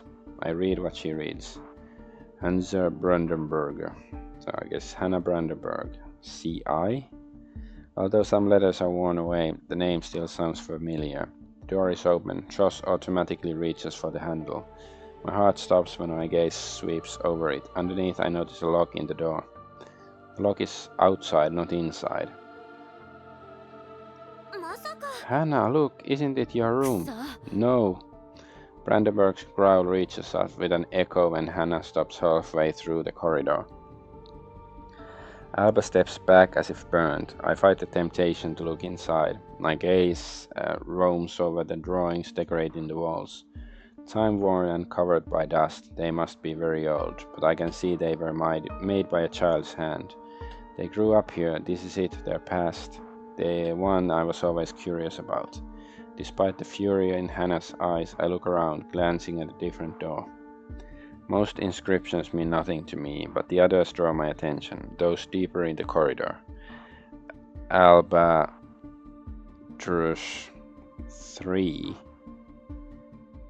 What does it mean? It's like, you see like a clone or something, and this is the third version.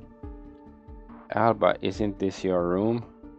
Joss's eyes spark brighter. Yes, this is the one. I remember it perfectly. It's not yours.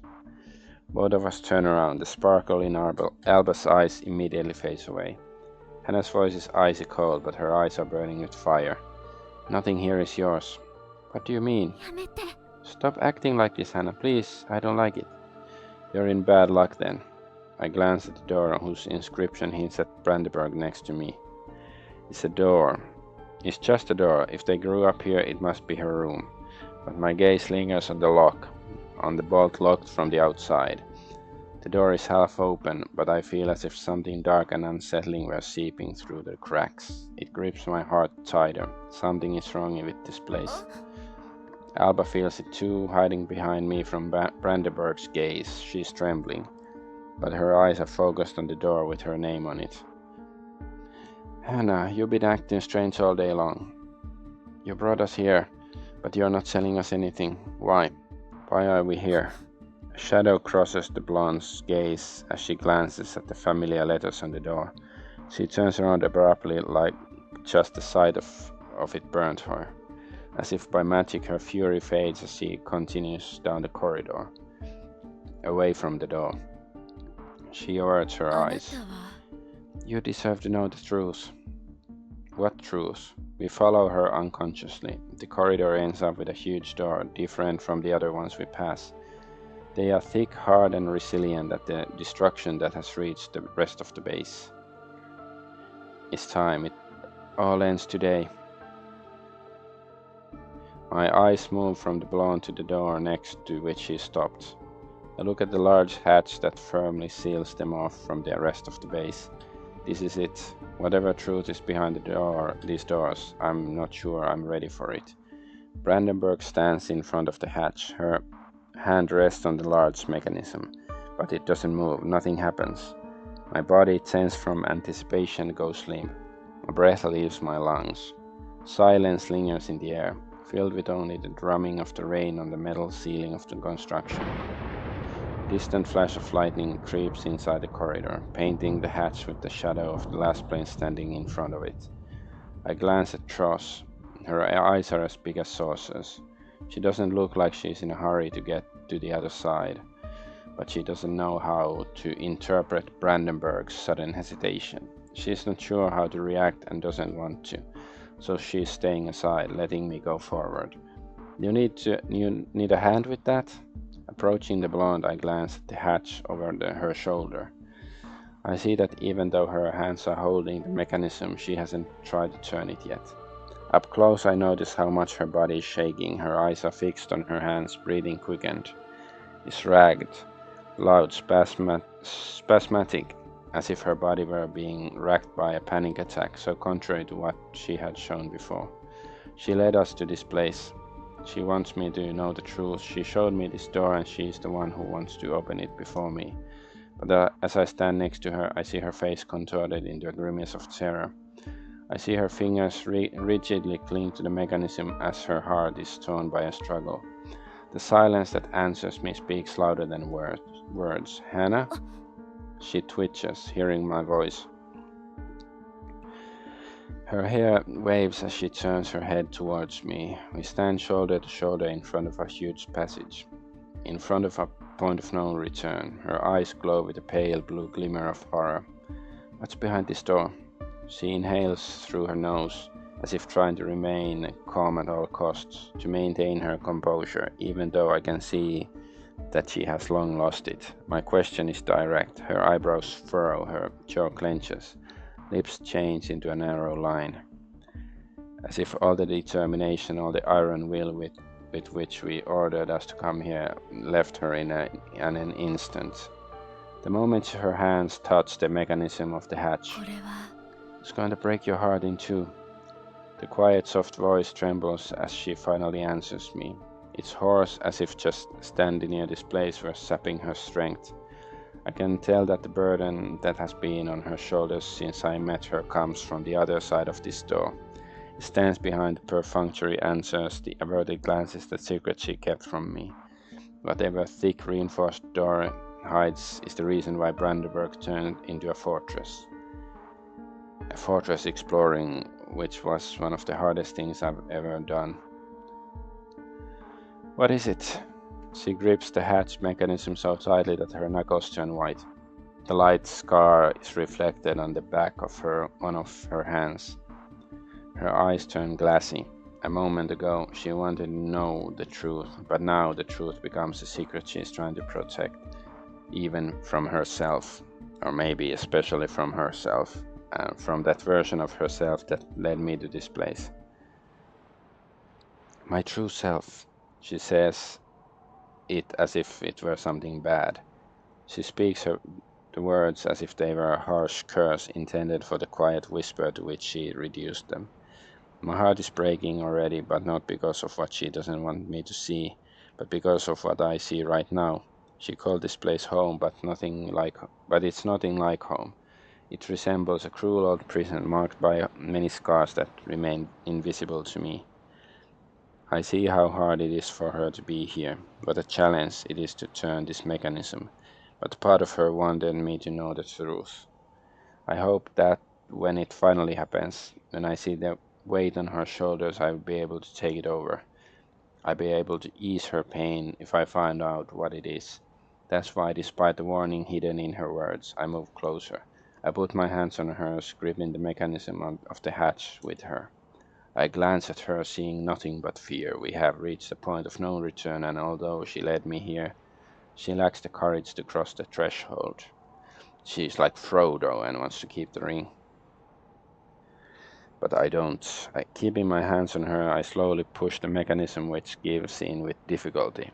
A sigh escapes Brandenburg's lips as we turn it all the way together, opening the doorway. The hermetic seal separating this part of the base from the outside world finally lets go. The cold air that seeps from behind the hatch hits my nostrils. It carries a stench I can't describe it. I look at the darkness on the other side. The darkness hides the answers to my questions, but the chill that accompanies it holds a warning. I take a breath into my lungs like before diving in the water. I tighten my grip on the Lassplane's hand. Together we step to the other side. Break on through to the other side, yeah. The storm is raging high above us, the violent hell we managed to escape up in the air. Yet going through the hatch, I can't help but wonder if it's not just another circle of it. Behind the hermetic door, the darkness is thick and sticky. The pressure is different here, as if crossing the threshold had taken us beneath the water's surface. A stench that I can't identify permeates the sterile smell of air. The hatch leads straight to stairs going down. They are narrow, not letting us walk side by side. The Lasstplane lets go of my hand. The chill immediately attacks my palm. sowing a sense of loneliness in my heart. Purple flags of the kingdom accompany us on our journey down the steps. I can only see their outline in the semi-darkness, but I recognize them easily. The ornate royal emblems hang proudly from the ceiling, reflecting the faint blue light seeping from the level below, the symbol of everything we achieved. The lower we are, the more intense the blue glow coming from the room is. I thought we were floating in the air like this place, but now we are going like underground. I'm a bit confused. The more stale old air reaches my nostrils. My brain smells ozone and blood in it, like inside a hospital room that claimed the soul the night before. The impression is overwhelming. I stagger on the last steps. Reeks of death. My instinct tells me to fall back, and only my mind, fooled by the desire to get answers, makes my body keep going. As Brandenburg descends, the light falls on her gaunt face. Her eyes are wide in fear, eyebrows furrowed, as her light paints the hollows of her cheeks with shadows. Hesitantly I walk down the last steps of the stairs, joining her. We are here. Home. The entire room is shrouded in a pale blue glow, like inside a strange aquarium. High above our heads, the purple flags of the kingdom emerge from the tangle of cables and pipes of an unfamiliar purpose. Tall chambers of light illuminate the black void like pillars supporting the ceiling, supporting the flags of our kingdom hanging from it. I blink, noticing what is in their heads. Human figures hidden inside each pillar. No, not pillars. So I guess they are clones or something. Chambers, tall glass capsules from which comes the glow illuminating the room. Fear creeps into my gut. My stomach twists into knots, causing physical discomfort. Tross standing next to me stops in her tracks, apprehensive. Shock paints her face. Her hands are clenched into fists. Blue reflections dance on her purple hair, hiding her eyes full of fear and confusion. What is this? Don't you know? When Brandenburg moves forward, the clatter of her footsteps seems as loud as a gunshot. For a moment I stare at the back of her light head. Just like the rest of the base, this place seems old, but while the level above resembled the military structure forgotten by the world, this is like a tomb, a remnant of something I should have never seen. I follow the Lassplane, instinctively keeping my distance. She's going forward with a purpose while I'm trying to take in the place I'm in. Part of me wants answers, pushes my body to act. Part of me fears that what I see here will change the rules of the game, change me. I study my surroundings, I'm looking, but I see nothing except for the interiors of the luminous chambers. The bodies hidden in them have my whole attention. I can't tear my eyes away, even though the image leaves an unpleasant, bitter taste in my throat. The silhouettes are female. They float in some liquid that keeps them from falling to the bottom of the chambers. They don't move when we get closer. Are they unconscious, dead? How many years must they have been waiting here before someone found them? If it weren't for us, would they be fated to sink to the bottom of the ocean? What the hell is this about? Who are these? Walter, look! I look up, following Tross's terrified gaze. When I see what she's looking at, my body stiffens, holding mid-step. A gulp of air rushes into my lungs, stopping my heart from an unbearably long second. Like a ghost leaving its dying body, I stand by as if taking a huge image was too difficult for me to cope with head-on. As if part of me needed to escape and find the comfort my body needed to stay still. Hannah is floating in the thick, luminous fluid. Her blonde locks entangle her body like slender, narrow tendrils clinging to her flawless skin. I don't see the pale scar on the back of her hand. Girl's eyes are closed, her face calm, so unlike her, as if she were asleep.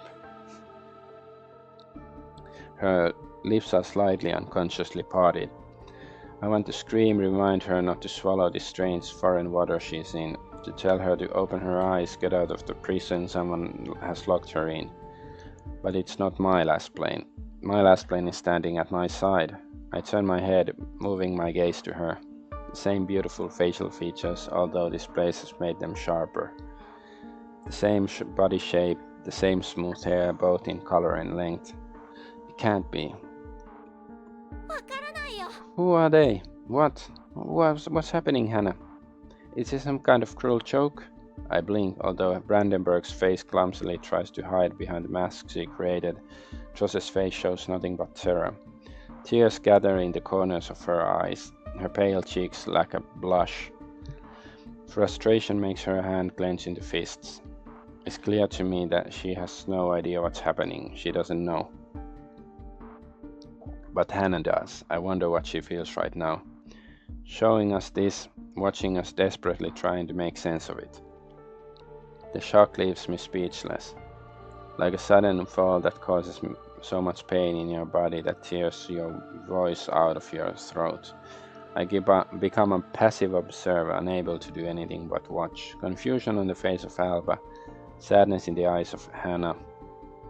And then I notice something in Hannah, a glimpse of surprise in the Hannah, a sudden twitch of her eyebrows.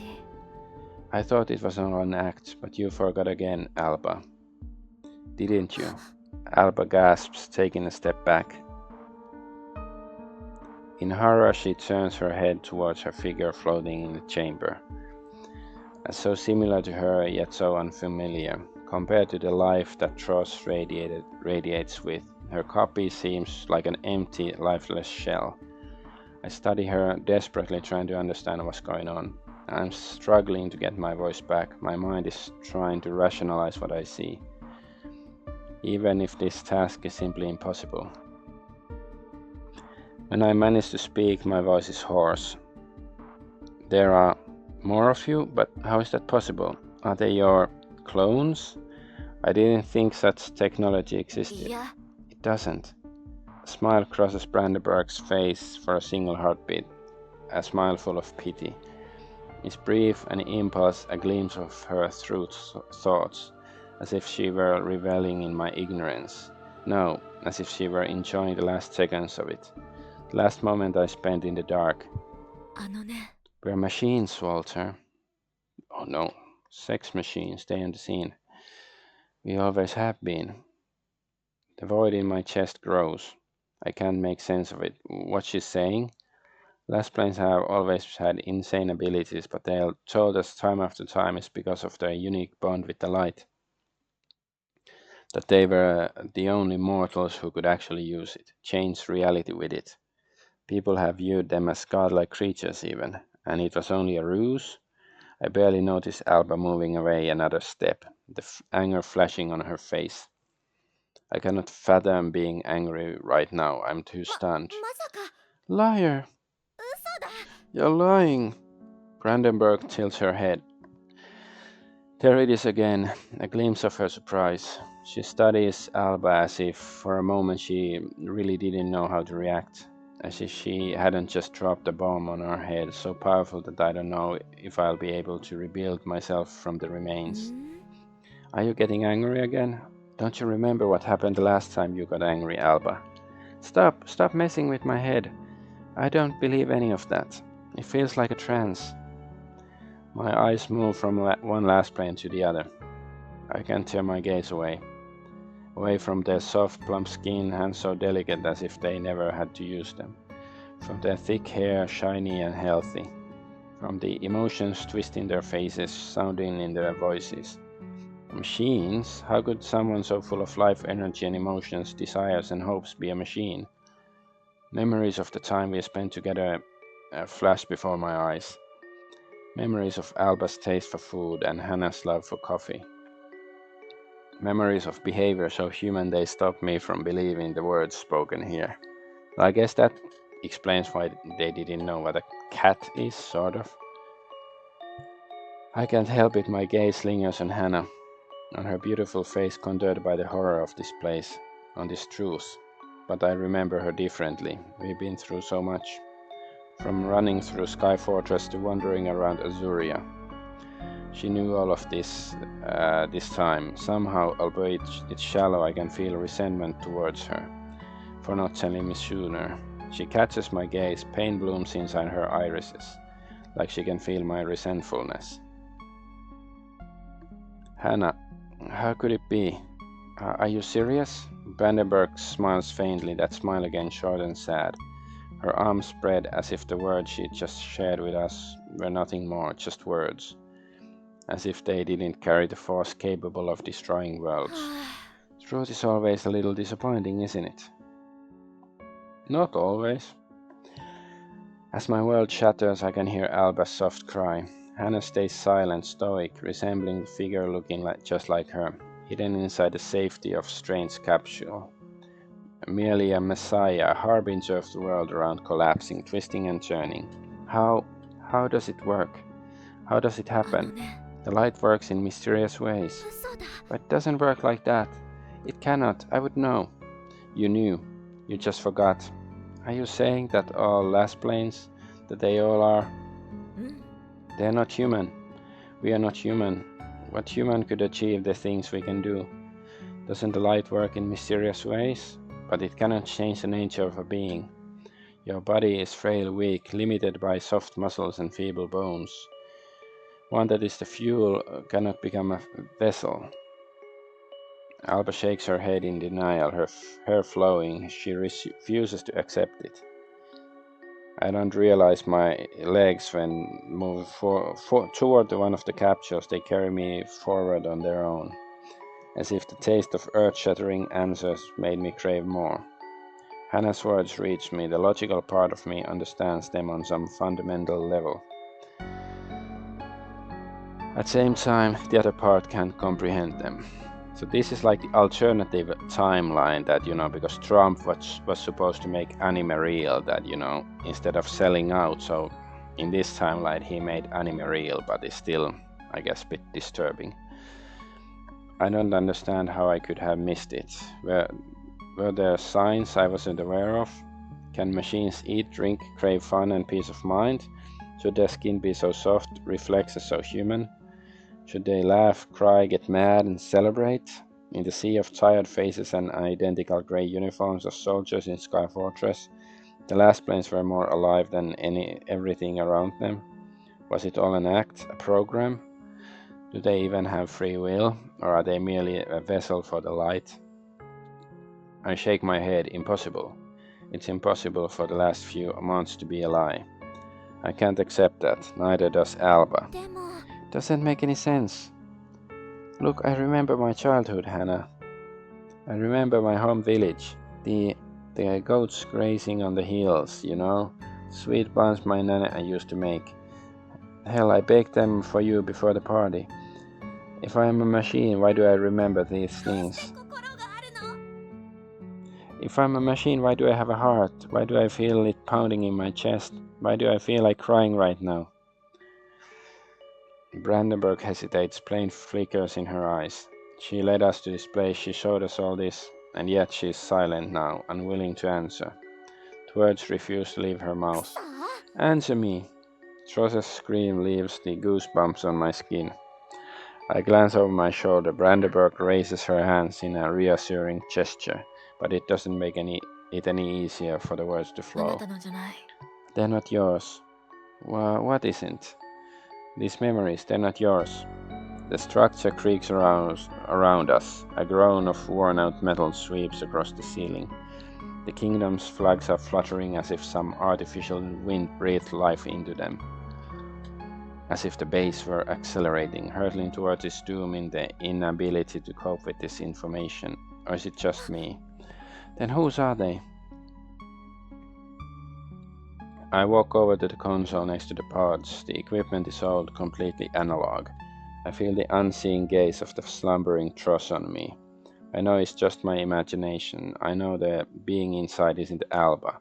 Hell, is it even a being? My eyes sweep over the sensation where someone must have worked once. A broken mug lies next to the console. Its shards crunch under my shoe, and the remnants of coffee have dried or evaporated a long time ago. The shreds of notes splashed by it are pressed nearby on top. I see the writing on them. Albatross D3 Model 5.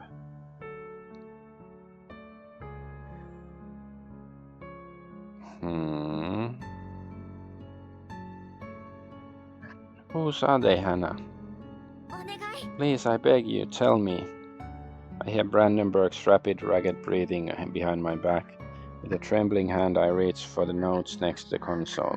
Something inside me is resisting again, trying to stop me, but I've gone too far. What once was will never come back. The old paper makes it difficult for me to return the pages glued together by coffee. I carefully unstick them, opening the files. I freeze when I notice eyes on me. There's a photo of a child on the first page. Little girl with broad smile. She has blonde hair and braids and the type of gaze that pierces your heart. The caption above her reads, Amber, aged 7. Do machines have souls? I turn the page, half of it sticks to the next one, cheering when I move it. Another photo, red, short hair framing a sad, round face with glassy eyes. Lily, 9 years old. What do you mean? Of course they do. Another page, 2 pitch black, long ponytails on both sides of face. They match the dark layer of an angry little girl, Olivia, age 15. Do machines have souls? A repeated question pierces me to the bone. Another page, another gaze of a child positioned in front of a camera. Brown hair falling in waves over her shoulders, a worried expression. Amelia, 7 years old. She is holding a bitten roll in her hand. Desperation creeps into Alba's voice. I have a soul, you have a soul. The drones I befriended in Sky Fortress have souls. They sing to me, I hear their desires and thoughts. I hear Hannah swallow. It strikes me how human this reaction is. Have they always had them, Alba? I don't know. Do machines have souls? The air creeping into my lungs burns. My eyes begin to sting. Another face stares at me from the photo. I recognize her faint smile and slightly concerned look. The caption strikes my heart. Mia, 9 years old. I tear away from the console, taking a step back. I squeeze my eyes shut, but the girl's face is burned under my eyelids. She's staring at me from the darkness, her gaze cutting through my heart like acid. I don't understand anything, Hannah. Please, just tell me. I turn my back to the console. My gaze lingers on the Lasplanes standing nearby, as if their presence could deny what I've seen. As if it could erase the conclusions in my mind. Hannah's face is frozen, eyes glassy, as if she had already seen what I just saw a moment ago. Her lips are trembling. A machine needs a soul to live. Without it, it's just a piece of junk, glued together with some wiring. No, this is not possible. It shouldn't be. Abba notices the terror in my eyes. It only fuels her own. I can't be a support for her. I can't look at her the same way. Not if. Show me. I don't want her to see this. I don't want her to notice these records. The children. But I'm not able to move to stop her. My body doesn't listen. I can't move. I can't do anything. What is that? Walter? What you said before, Hannah? About human bodies? About fuel? The air catches in Alba's lungs when she sees the photo. Brandenburg's eyes remain on us, glowing in semi-darkness, filled with tears. I breathe heavily, taking in the air as my body forgot to demand it. Young, unbroken minds, pure souls, untainted by this world. What are you saying? Who are these children? So I guess this is the Epstein Island after all. The perfect fuel to form a Lassplane. Perfect food for the light to feast on. What? The light that was supposed to be this infinite, almost magical power that made our island blossom into the beautiful, rich country that it is. The light that enriched our lives and changed our fate. That enables the Lassplanes to defend and help the people of Velestia. I knew there had to be a price. Nothing in life comes without it. But how could it feast on us without us knowing? How could it require such a horrible sacrifice to do so much good? These children, Stop. They're all part of you now.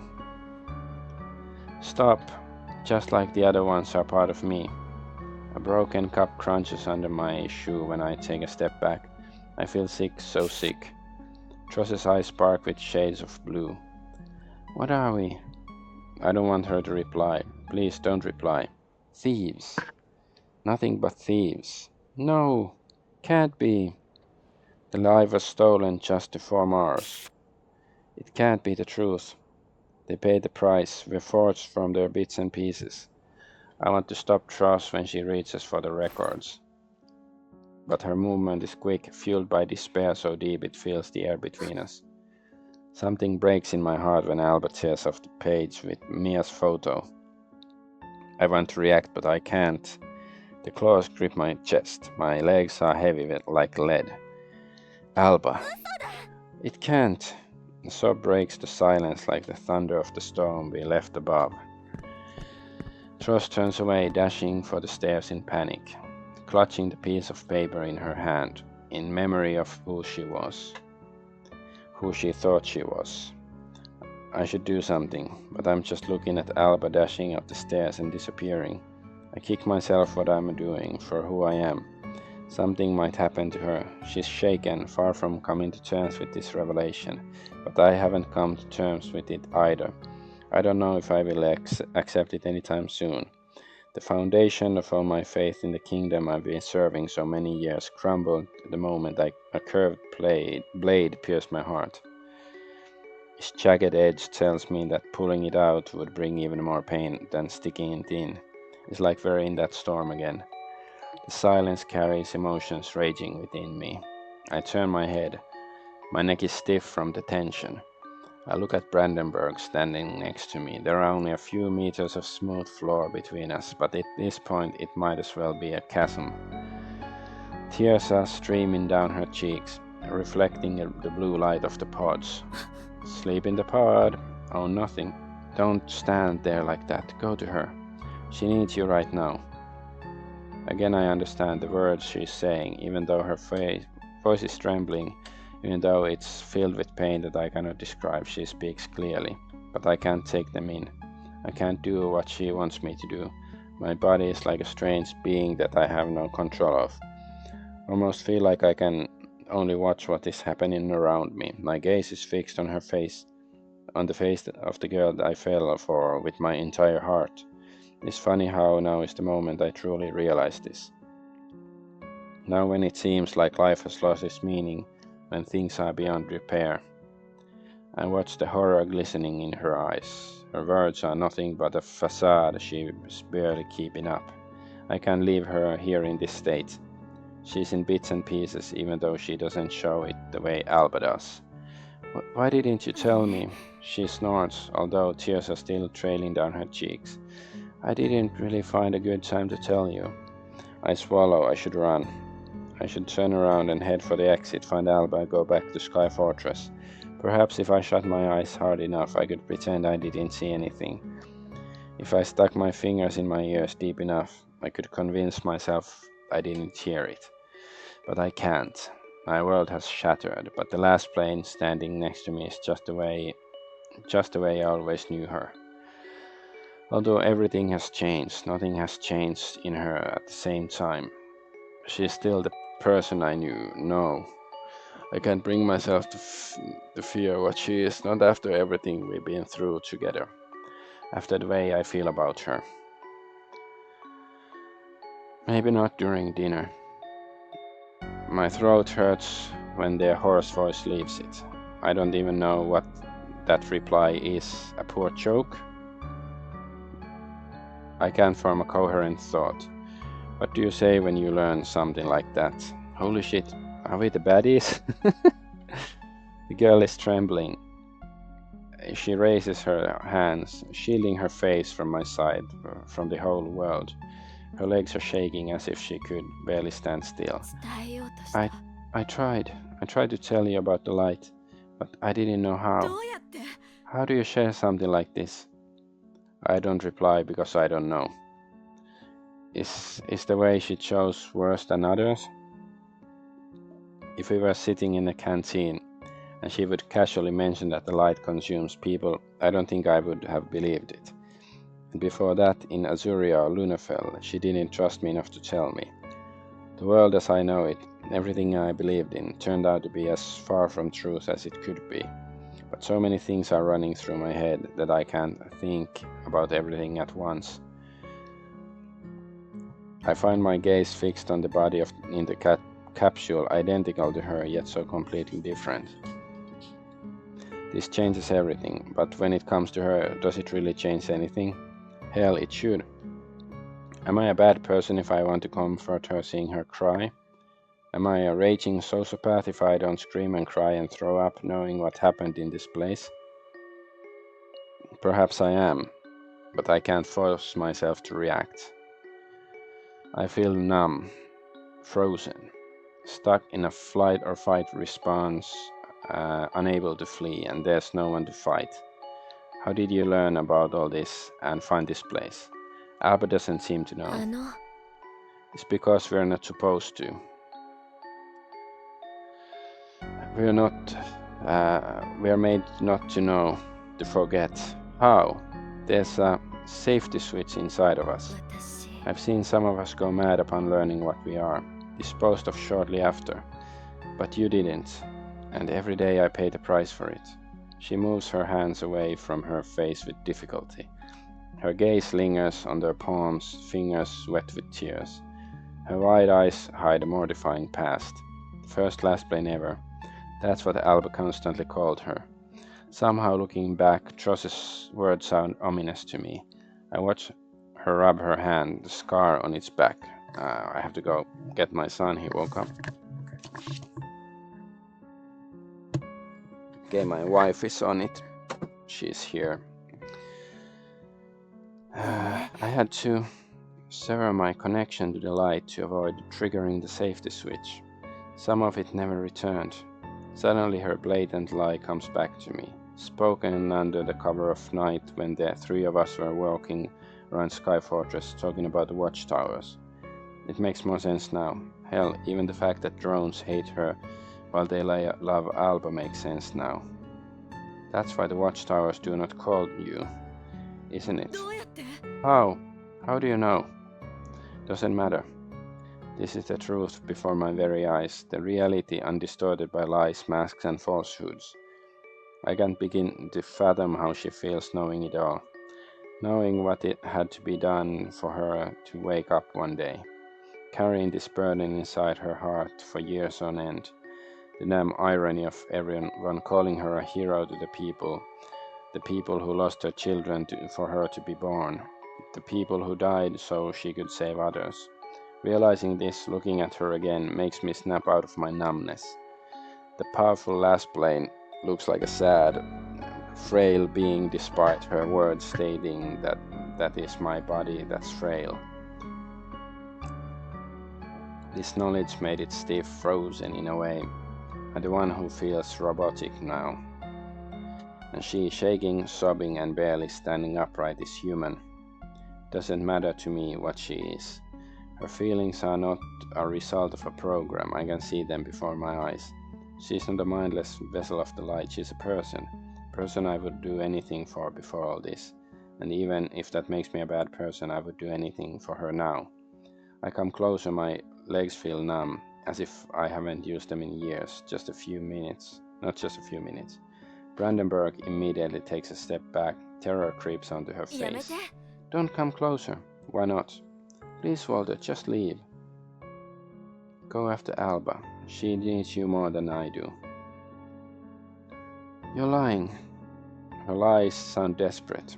When I take another step towards her, she's trying to create distance between us again. But her back hits the glass wall of the chamber where her likeness floats. She's like a cornered animal, doing everything in her power to hide from my sight. The unconscious Lassplane behind her is unresponsive, indifferent, cold, sleepy. Devoid of the soul that brought Brandenburg to life. Devoid of the scene that came with it. Why are you pushing me away? Do you even need a reason?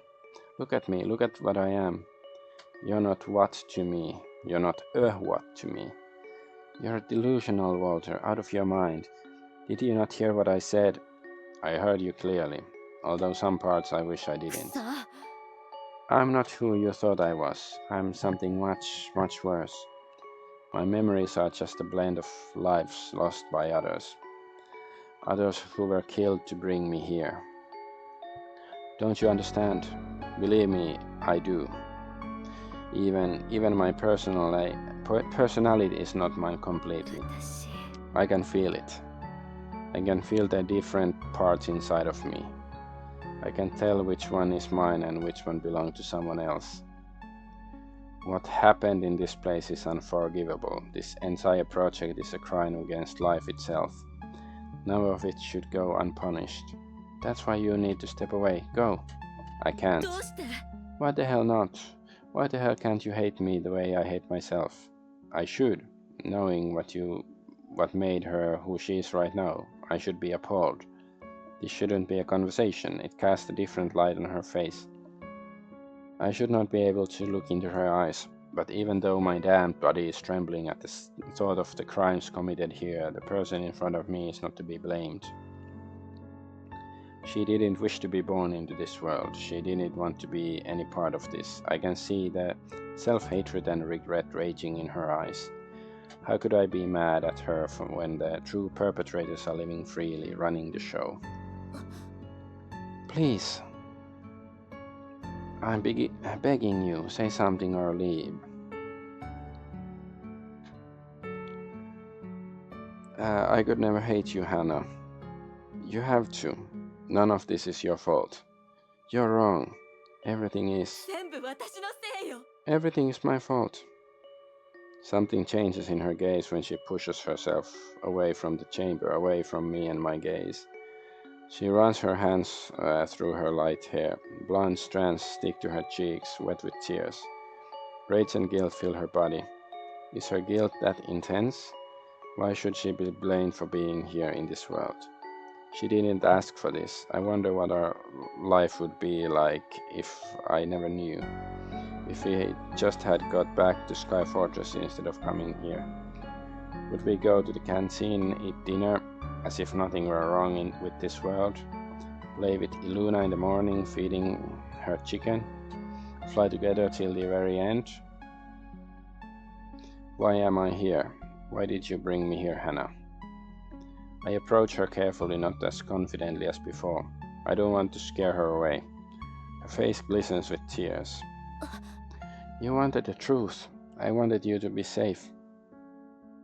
Safe from what? She's crying softly. She doesn't want to answer. But I want to know. No more secrets. It ends today, I told you. What does? Everything. Images flood my consciousness suddenly, as if the dame of my self-preservation kept me from them before. Her distaste for Lunefell when she suddenly appeared in it. Her hesitance to shoot at the fleeing deserters heading for the Vale. Her apprehension of going to Azuria, her willingness to go to great lengths just to stop me. Her wish to see the world and the sadness after realizing the Empire is lost. I always thought it was nothing but a rebellious act, but her aversion to HQ is not just an aversion. I can see hatred storming inside her tear-filled eyes, rooted so deep as if it were a poison filling her body. Hatred she clings to like a crutch, holding her upright when the weight of what she is crushes her to the ground. Hatred so deep she had to act upon it. I felt like nothing could pierce my heart anymore. I thought it vanished, left a hollow inside my chest, a hollow nothing more could penetrate. I can feel it sinking inside of me. I can feel the cold air filling my veins with ice. I can taste the smell of ozone and blood on my tongue. You brought the Empire here. The air she exhales sharply is tinged with the biggest lie of all. She turns her back to me, hands tangled in her hair, fingers tightening around it, as if she could rip her own head off, spare me the trouble of finding out the answer. I hear her sobs quite desperate. It resembles the weeping of a convict put before the executioner's stump. The kind that makes the corners of your mouth lift as your mind confronts the vision of your mortality. I'm mortified. I can't move again. Her reaction is a confirmation. She doesn't have to say anything. Everything that happened, every life that was lost, it's all because of her, isn't it? It makes sense. I hate the fact that it makes sense. I hate it with every fiber of my being. When she turns her head to me, I see madness inside her eyes. Her blue irises are marked with rage and sorrow so deep they almost change hue. I remember them. They kept the kids inside the rooms above us. They couldn't do it all at once. They needed many attempts, many mistakes. When I was inside of this chamber, I remember hearing their screams. The screams of other kids they brought here. The light chamber towers over the Lassplanes below it. Her tears glisten in the shades of blue. I was the first Lasplane. They had never done something like that before. They needed so many of them. They had sacrificed so many before they learned how to do this. I remember their faces, most of them. I hate myself for the other ones I forgot. Chill fills my veins, turning me into an ice figure. Emptiness circles my stomach as if I were standing on the edge of an abyss and took a step forward, as if someone put me in a fast-track train rushing toward a cliff. I watched it happen. I watched their personalities slowly blend into mine. I felt their confusion, their cries. I felt them making me stronger. I heard them weep, scream, yell, beg for their parents, for anyone to come and save them. I wanted them to be safe. I wanted them to be at peace. I wanted them to be silent, but their screams were as infinite as their pain.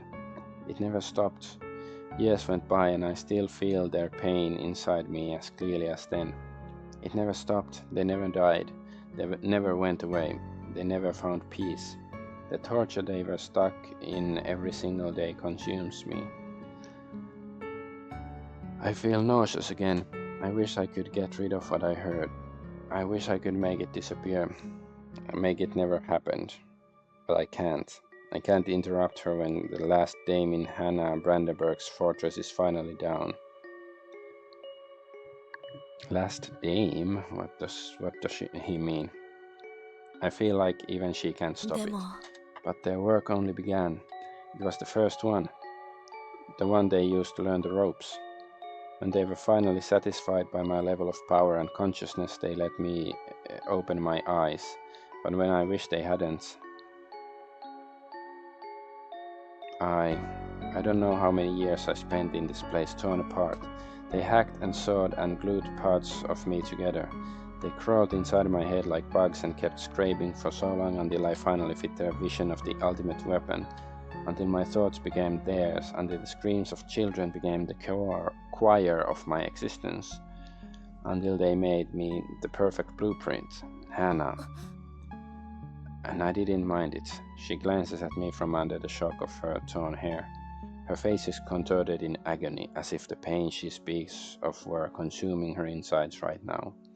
I didn't mind the pain. I didn't mind the excruciating feeling of dying and being born into this world again and again. I craved it. I wanted to feel it. I wanted to feel how they all felt. I wanted my body to experience the torture my mind endured. I wanted to suffer with them. It was only fair. Her words are filled with pain, so intense that I feel it ripple through my body. How many years did she have to live with it? How old is this base, this project? Lassplane's body shows no signs of aging, but she is a machine, even if a deceptively human-like one. Is she getting old like me, or quite differently? How much pain did she have to endure for it to leave such a great mark on her? Well, yeah, the Alba's parents seemed quite old because she is still quite young, so yeah, maybe Alba is like, she seems like she's 20 or something, but maybe she's actually older. So yeah, she's old. Oh yeah, and Hannah also got triggered when Alba called her old. If I could take your pain away, Hannah, I would do everything to make it happen. I can't begin to fathom what you went through. You don't have to do that. Do what? I'm not saying this for you to justify my actions. Actions? My jaw tightens so much that I lose all feeling in it. Letting the Empire into our territory. How did she do it? What did she want to achieve? Was it... All I wanted was to know who I was, how I came into this world. But when I finally got my answers, it almost broke me in half. I spent my days begging, pleading, trying to find peace with my existence. Wishing I could forget again. But it's not possible. I have to live with this. Until the very end. Her tears stop halfway down her cheeks. Fire flares in her gaze, brightens her irises. Hatred fills them again. It drowns out sorrow in the sea of blue. I needed them to pay the price for what they did. I wanted them to burn inside the hell they created. So you brought the Empire to our lands? I wish I had found a different way, but I couldn't. I was all alone. I forced to pretend to be a model Lassplane, forced to live with this curse inside of me and not being able to do anything about it. I didn't see another way. Her shoulders droop low, crushed by this weight. I don't know if I can share it with her. What the kingdom did is unforgivable. They should pay, they should be held accountable for every death they caused. People need to learn about the price of using the light, but the path Brandenburg has chosen is one of absolute destruction. We look at each other for a moment. She doesn't last long before averting her gaze. How should I react to her words? Save.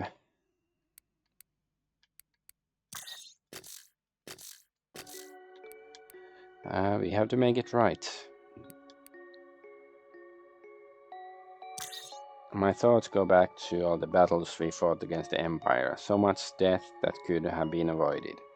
But some part of me, maybe a naive one, believes it's not too late.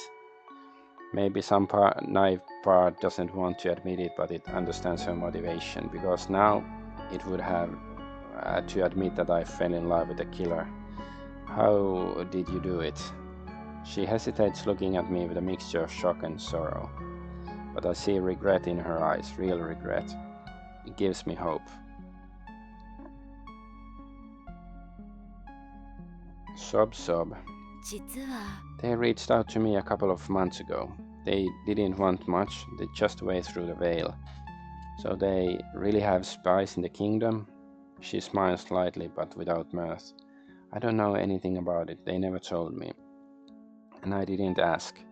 And the deserters we caught, I think they knew, at least some of them. They knew I started it all. I remember their scornful glares, all aimed at her, even though I was the one who pulled the trigger. Now I know. I deactivated the watchtower in Azuria. I planned to do the same in Lunafell, but you showed up. And it weakened the veil enough for the Empire to breach it. Yes. How did you deactivate it? When we came there later, the village was empty. Did you? She swallows. Despite the guilt sparkling in her eyes, she immediately shakes her head. I asked them to escape. I told them it was gonna get dangerous, but nobody listened. What happened? The watchtower. When the Empire units appeared, the watchtower was trying to reactivate. It consumed them. Consumed everyone to protect itself. I hate that it makes sense. I hate it with my whole heart. Her fear of what we found in Azuria, the energy lingering in the village, the glow of the watchtower. Okay, so that's why we died when we entered the building, because it was still feeding the light somehow.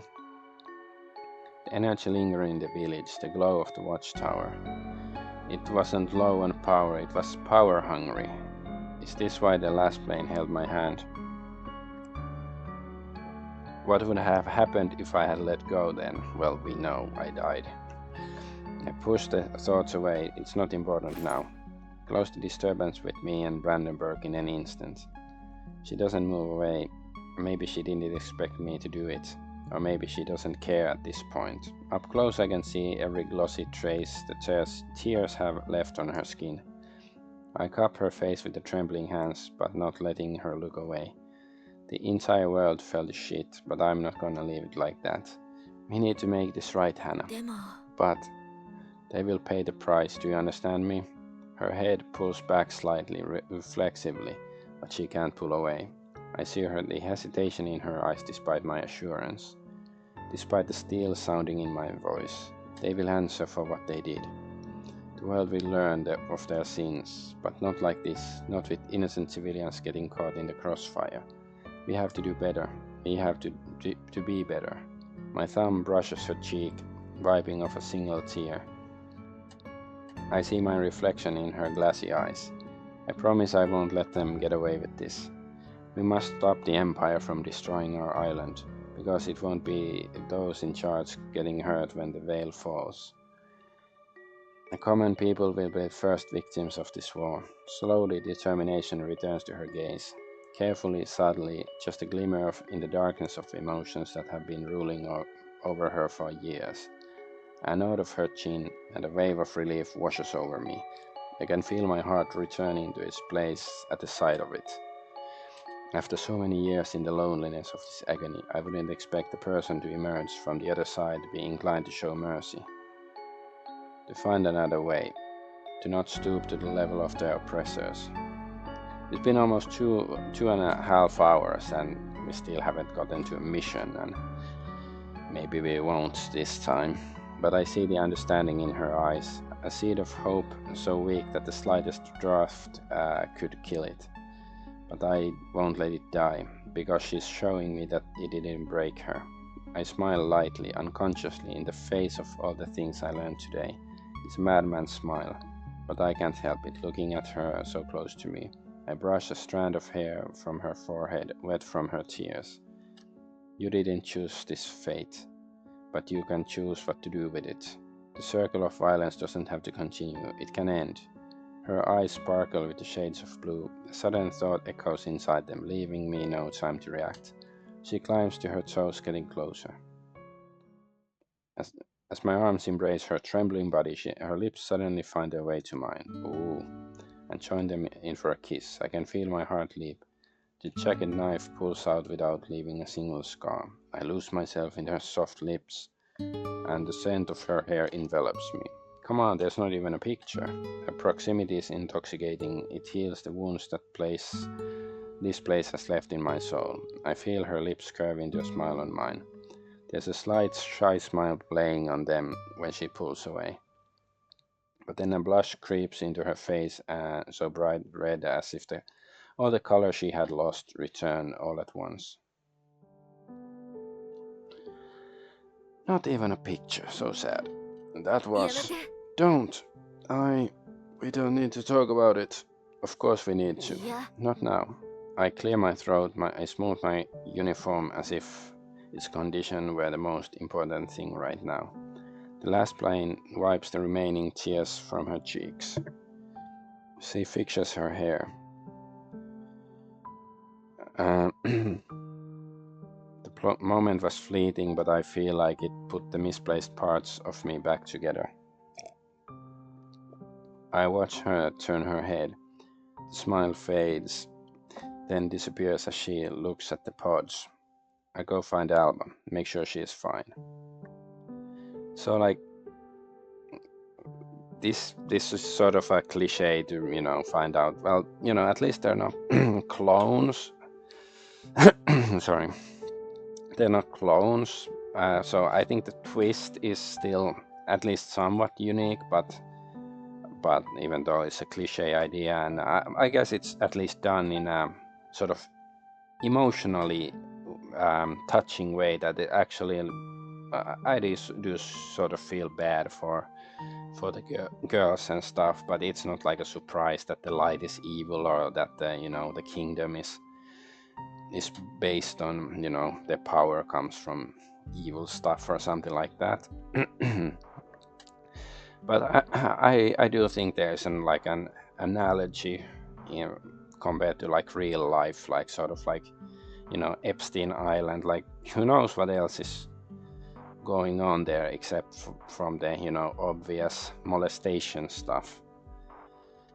Like, I'm not saying they were creating weapons out of by sacrificing people, but I guess this game is sort of an analogy, an unintentional one to, you know, that those places like Epstein Island and stuff, they're, you know, the sacrifice of young girls there is like, you know, it gives power, like sort of mental power for our society and so forth. So I do think it's sort of interesting and philosophical, even though maybe it didn't intend to be, but like, you know, since I'm playing it at this moment in time, it is sort of opportune moment to be playing the game. Are you going to be okay when I'm gone? She nods, swallowing. Her face is fixed on the pods. All right, I'll be right back. I turn my back to her, heading for the stairs. I reach the foot of the stairs when I see Tross at the top. She's looking at me with fear, her face pale. Seems she ran here. Oh, there you are. I watch her descend the last steps, her whole body shaking. I'm flooded by guilt. I should have gone to her sooner. Make sure she's alright. She also found out about everything today. It shocked me. I can't even imagine how she must feel. Seeing what had to be done for her to be born, to be created, knowing who she really is. I hear movements behind me. Brandenburg steps closer, eyeing Tross. I can see that she is also concerned. Alba, we should talk about this. Together. Yeah. No, not now. The terror in her eyes goes straight to my heart. My eyebrows furrow unconsciously. When she ran out of there, Tross didn't want to talk. She was furious. She took a piece of paper with her, which I don't see on her now. Is she still unwilling to discuss this topic? But what, am I supposed to ignore it? Nani? What's going on, Alba? Brandenburg's words bring tears to Tross's eyes. We have to go. Her whisper breaks through the silence with difficulty. We have to go now. Go where? I'm standing between them, shifting my gaze from one Lassplane to the other. The difference in Tross's behavior is striking, but Hannah seems surprised by it. She glances at me as if I might know what Alba is talking about. Lunafell. It's Lunafell. Because there's like the weird quakes and stuff, so there's something going on there as well. My heart sinks. I can feel my palms begin to sweat. Now that we are so far from Sky Fortress, so far from our island. Now when our world turned upside down, where it's hard to tell right from wrong. What's happening? They attacked Lunafell. I can feel it. I can feel the watchtower calling me. We have to go. We have to go now.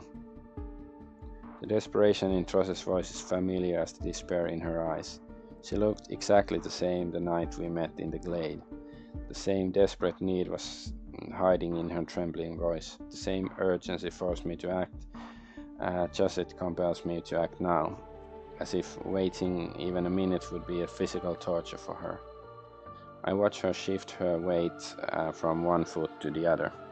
I watch her hands clenched into fists, unable to bear, waiting for a reply. Her eyes find Hannah, but her gaze is focused elsewhere. Perhaps a few days ago I would have dismissed her expression as disinterest, but the distance she so carefully maintains from the world. But now I see something else in it. I see guilt. Suddenly it all comes together to me. A sudden flight of a remote island away from Sky Fortress. My broken radio. Taking us here now. Her words echo in my head as my gaze pierces her profile, partially hidden by a curtain of blonde hair. It all ends today, huh? Brandenburg pales. The blue light of the pod makes her resemble a corpse. She takes half a step back, as if Tross's expectant look made her even less willing to move forward. As if the awareness that I knew what she had done terrified her to the core. But I can see the guilt on her face, the same one with which she had told me her truth. We had to fix it, Hannah. My voice sounds firm inside the lab. As if she moves away, I move closer. I know that confronting the outside world terrifies her. confronting everything she did and who she really is. She needs me to remind her of what's important, remind her of the direction she should move in. I hold out my hand to her and squeeze her wrist gently, to remind her of that she wouldn't sink into the feeling of guilt and despair that forces her to maintain distance. Remember, we have to make this right. If we don't, millions will die when the veil falls. She swallows and nods hesitantly, her hands ball into fists. I see that she is suppressing her conflicting feelings with all her might. She turns around, her gaze wandering over the room we are in. A flash of darkness suddenly appears in her irises. The consent we managed to gain disappears from her face, replaced by grave seriousness. Oh my god, she's not consenting. And the internet seems to be down again. Let's see if it comes back. Reconnecting. Let's see if it manages to reconnect. Hello, hello.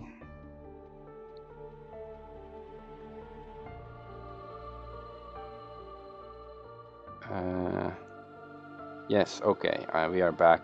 The signal was lost for a moment.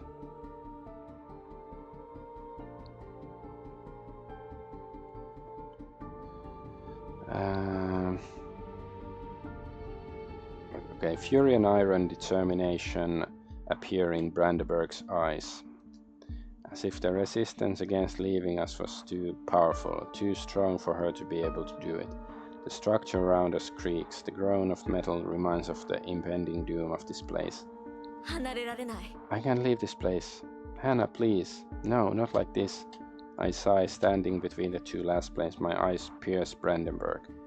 I'm trying to guess what is hidden in her words, in the determination with which she refuses to leave.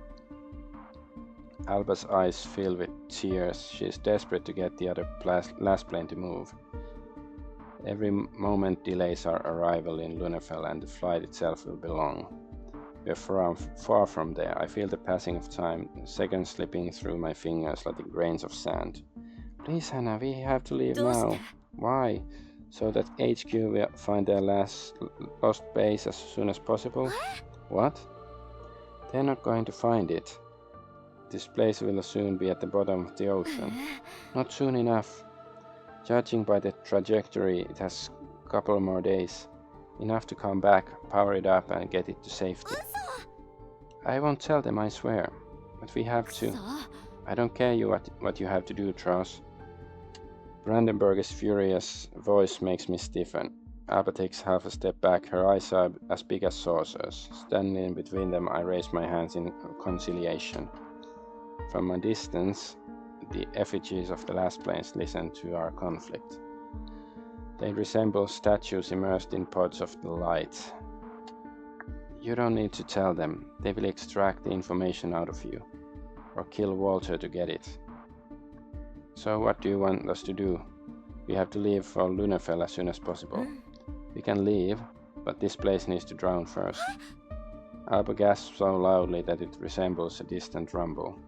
Joss's eyes fixate on Brandenburg. For a split second, it looks like the imminent threat to the watchtower stops being at the forefront of her mind. I look up at the luminous pods, at the purple flags hanging from the ceiling. This place is old, but is it too old for them to reuse? Is this place really so dangerous that Hannah would rather send it to the sea? Hannah, there are our sisters. None of them is responsible for what happened here. Joss's trembling, sad voice contrasts with the coldness of Brandenburg's response. The internet is down again. Hello, hello? The blonde doesn't even glance at the bodies of the other Lastplanes hidden in the pods.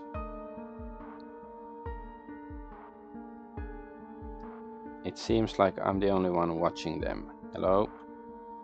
Why is the internet so crappy today?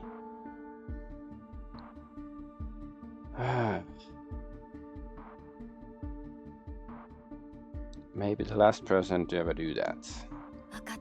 The only reason Project Lassplanes was stopped is because the base went missing. Reconnection successful, okay. I guess that's a sign that I have to end the stream soon because the connection keeps cutting off. When they find it, they'll reopen it. You don't know that. Yes, I know, and you do too. They'll have to find a different way.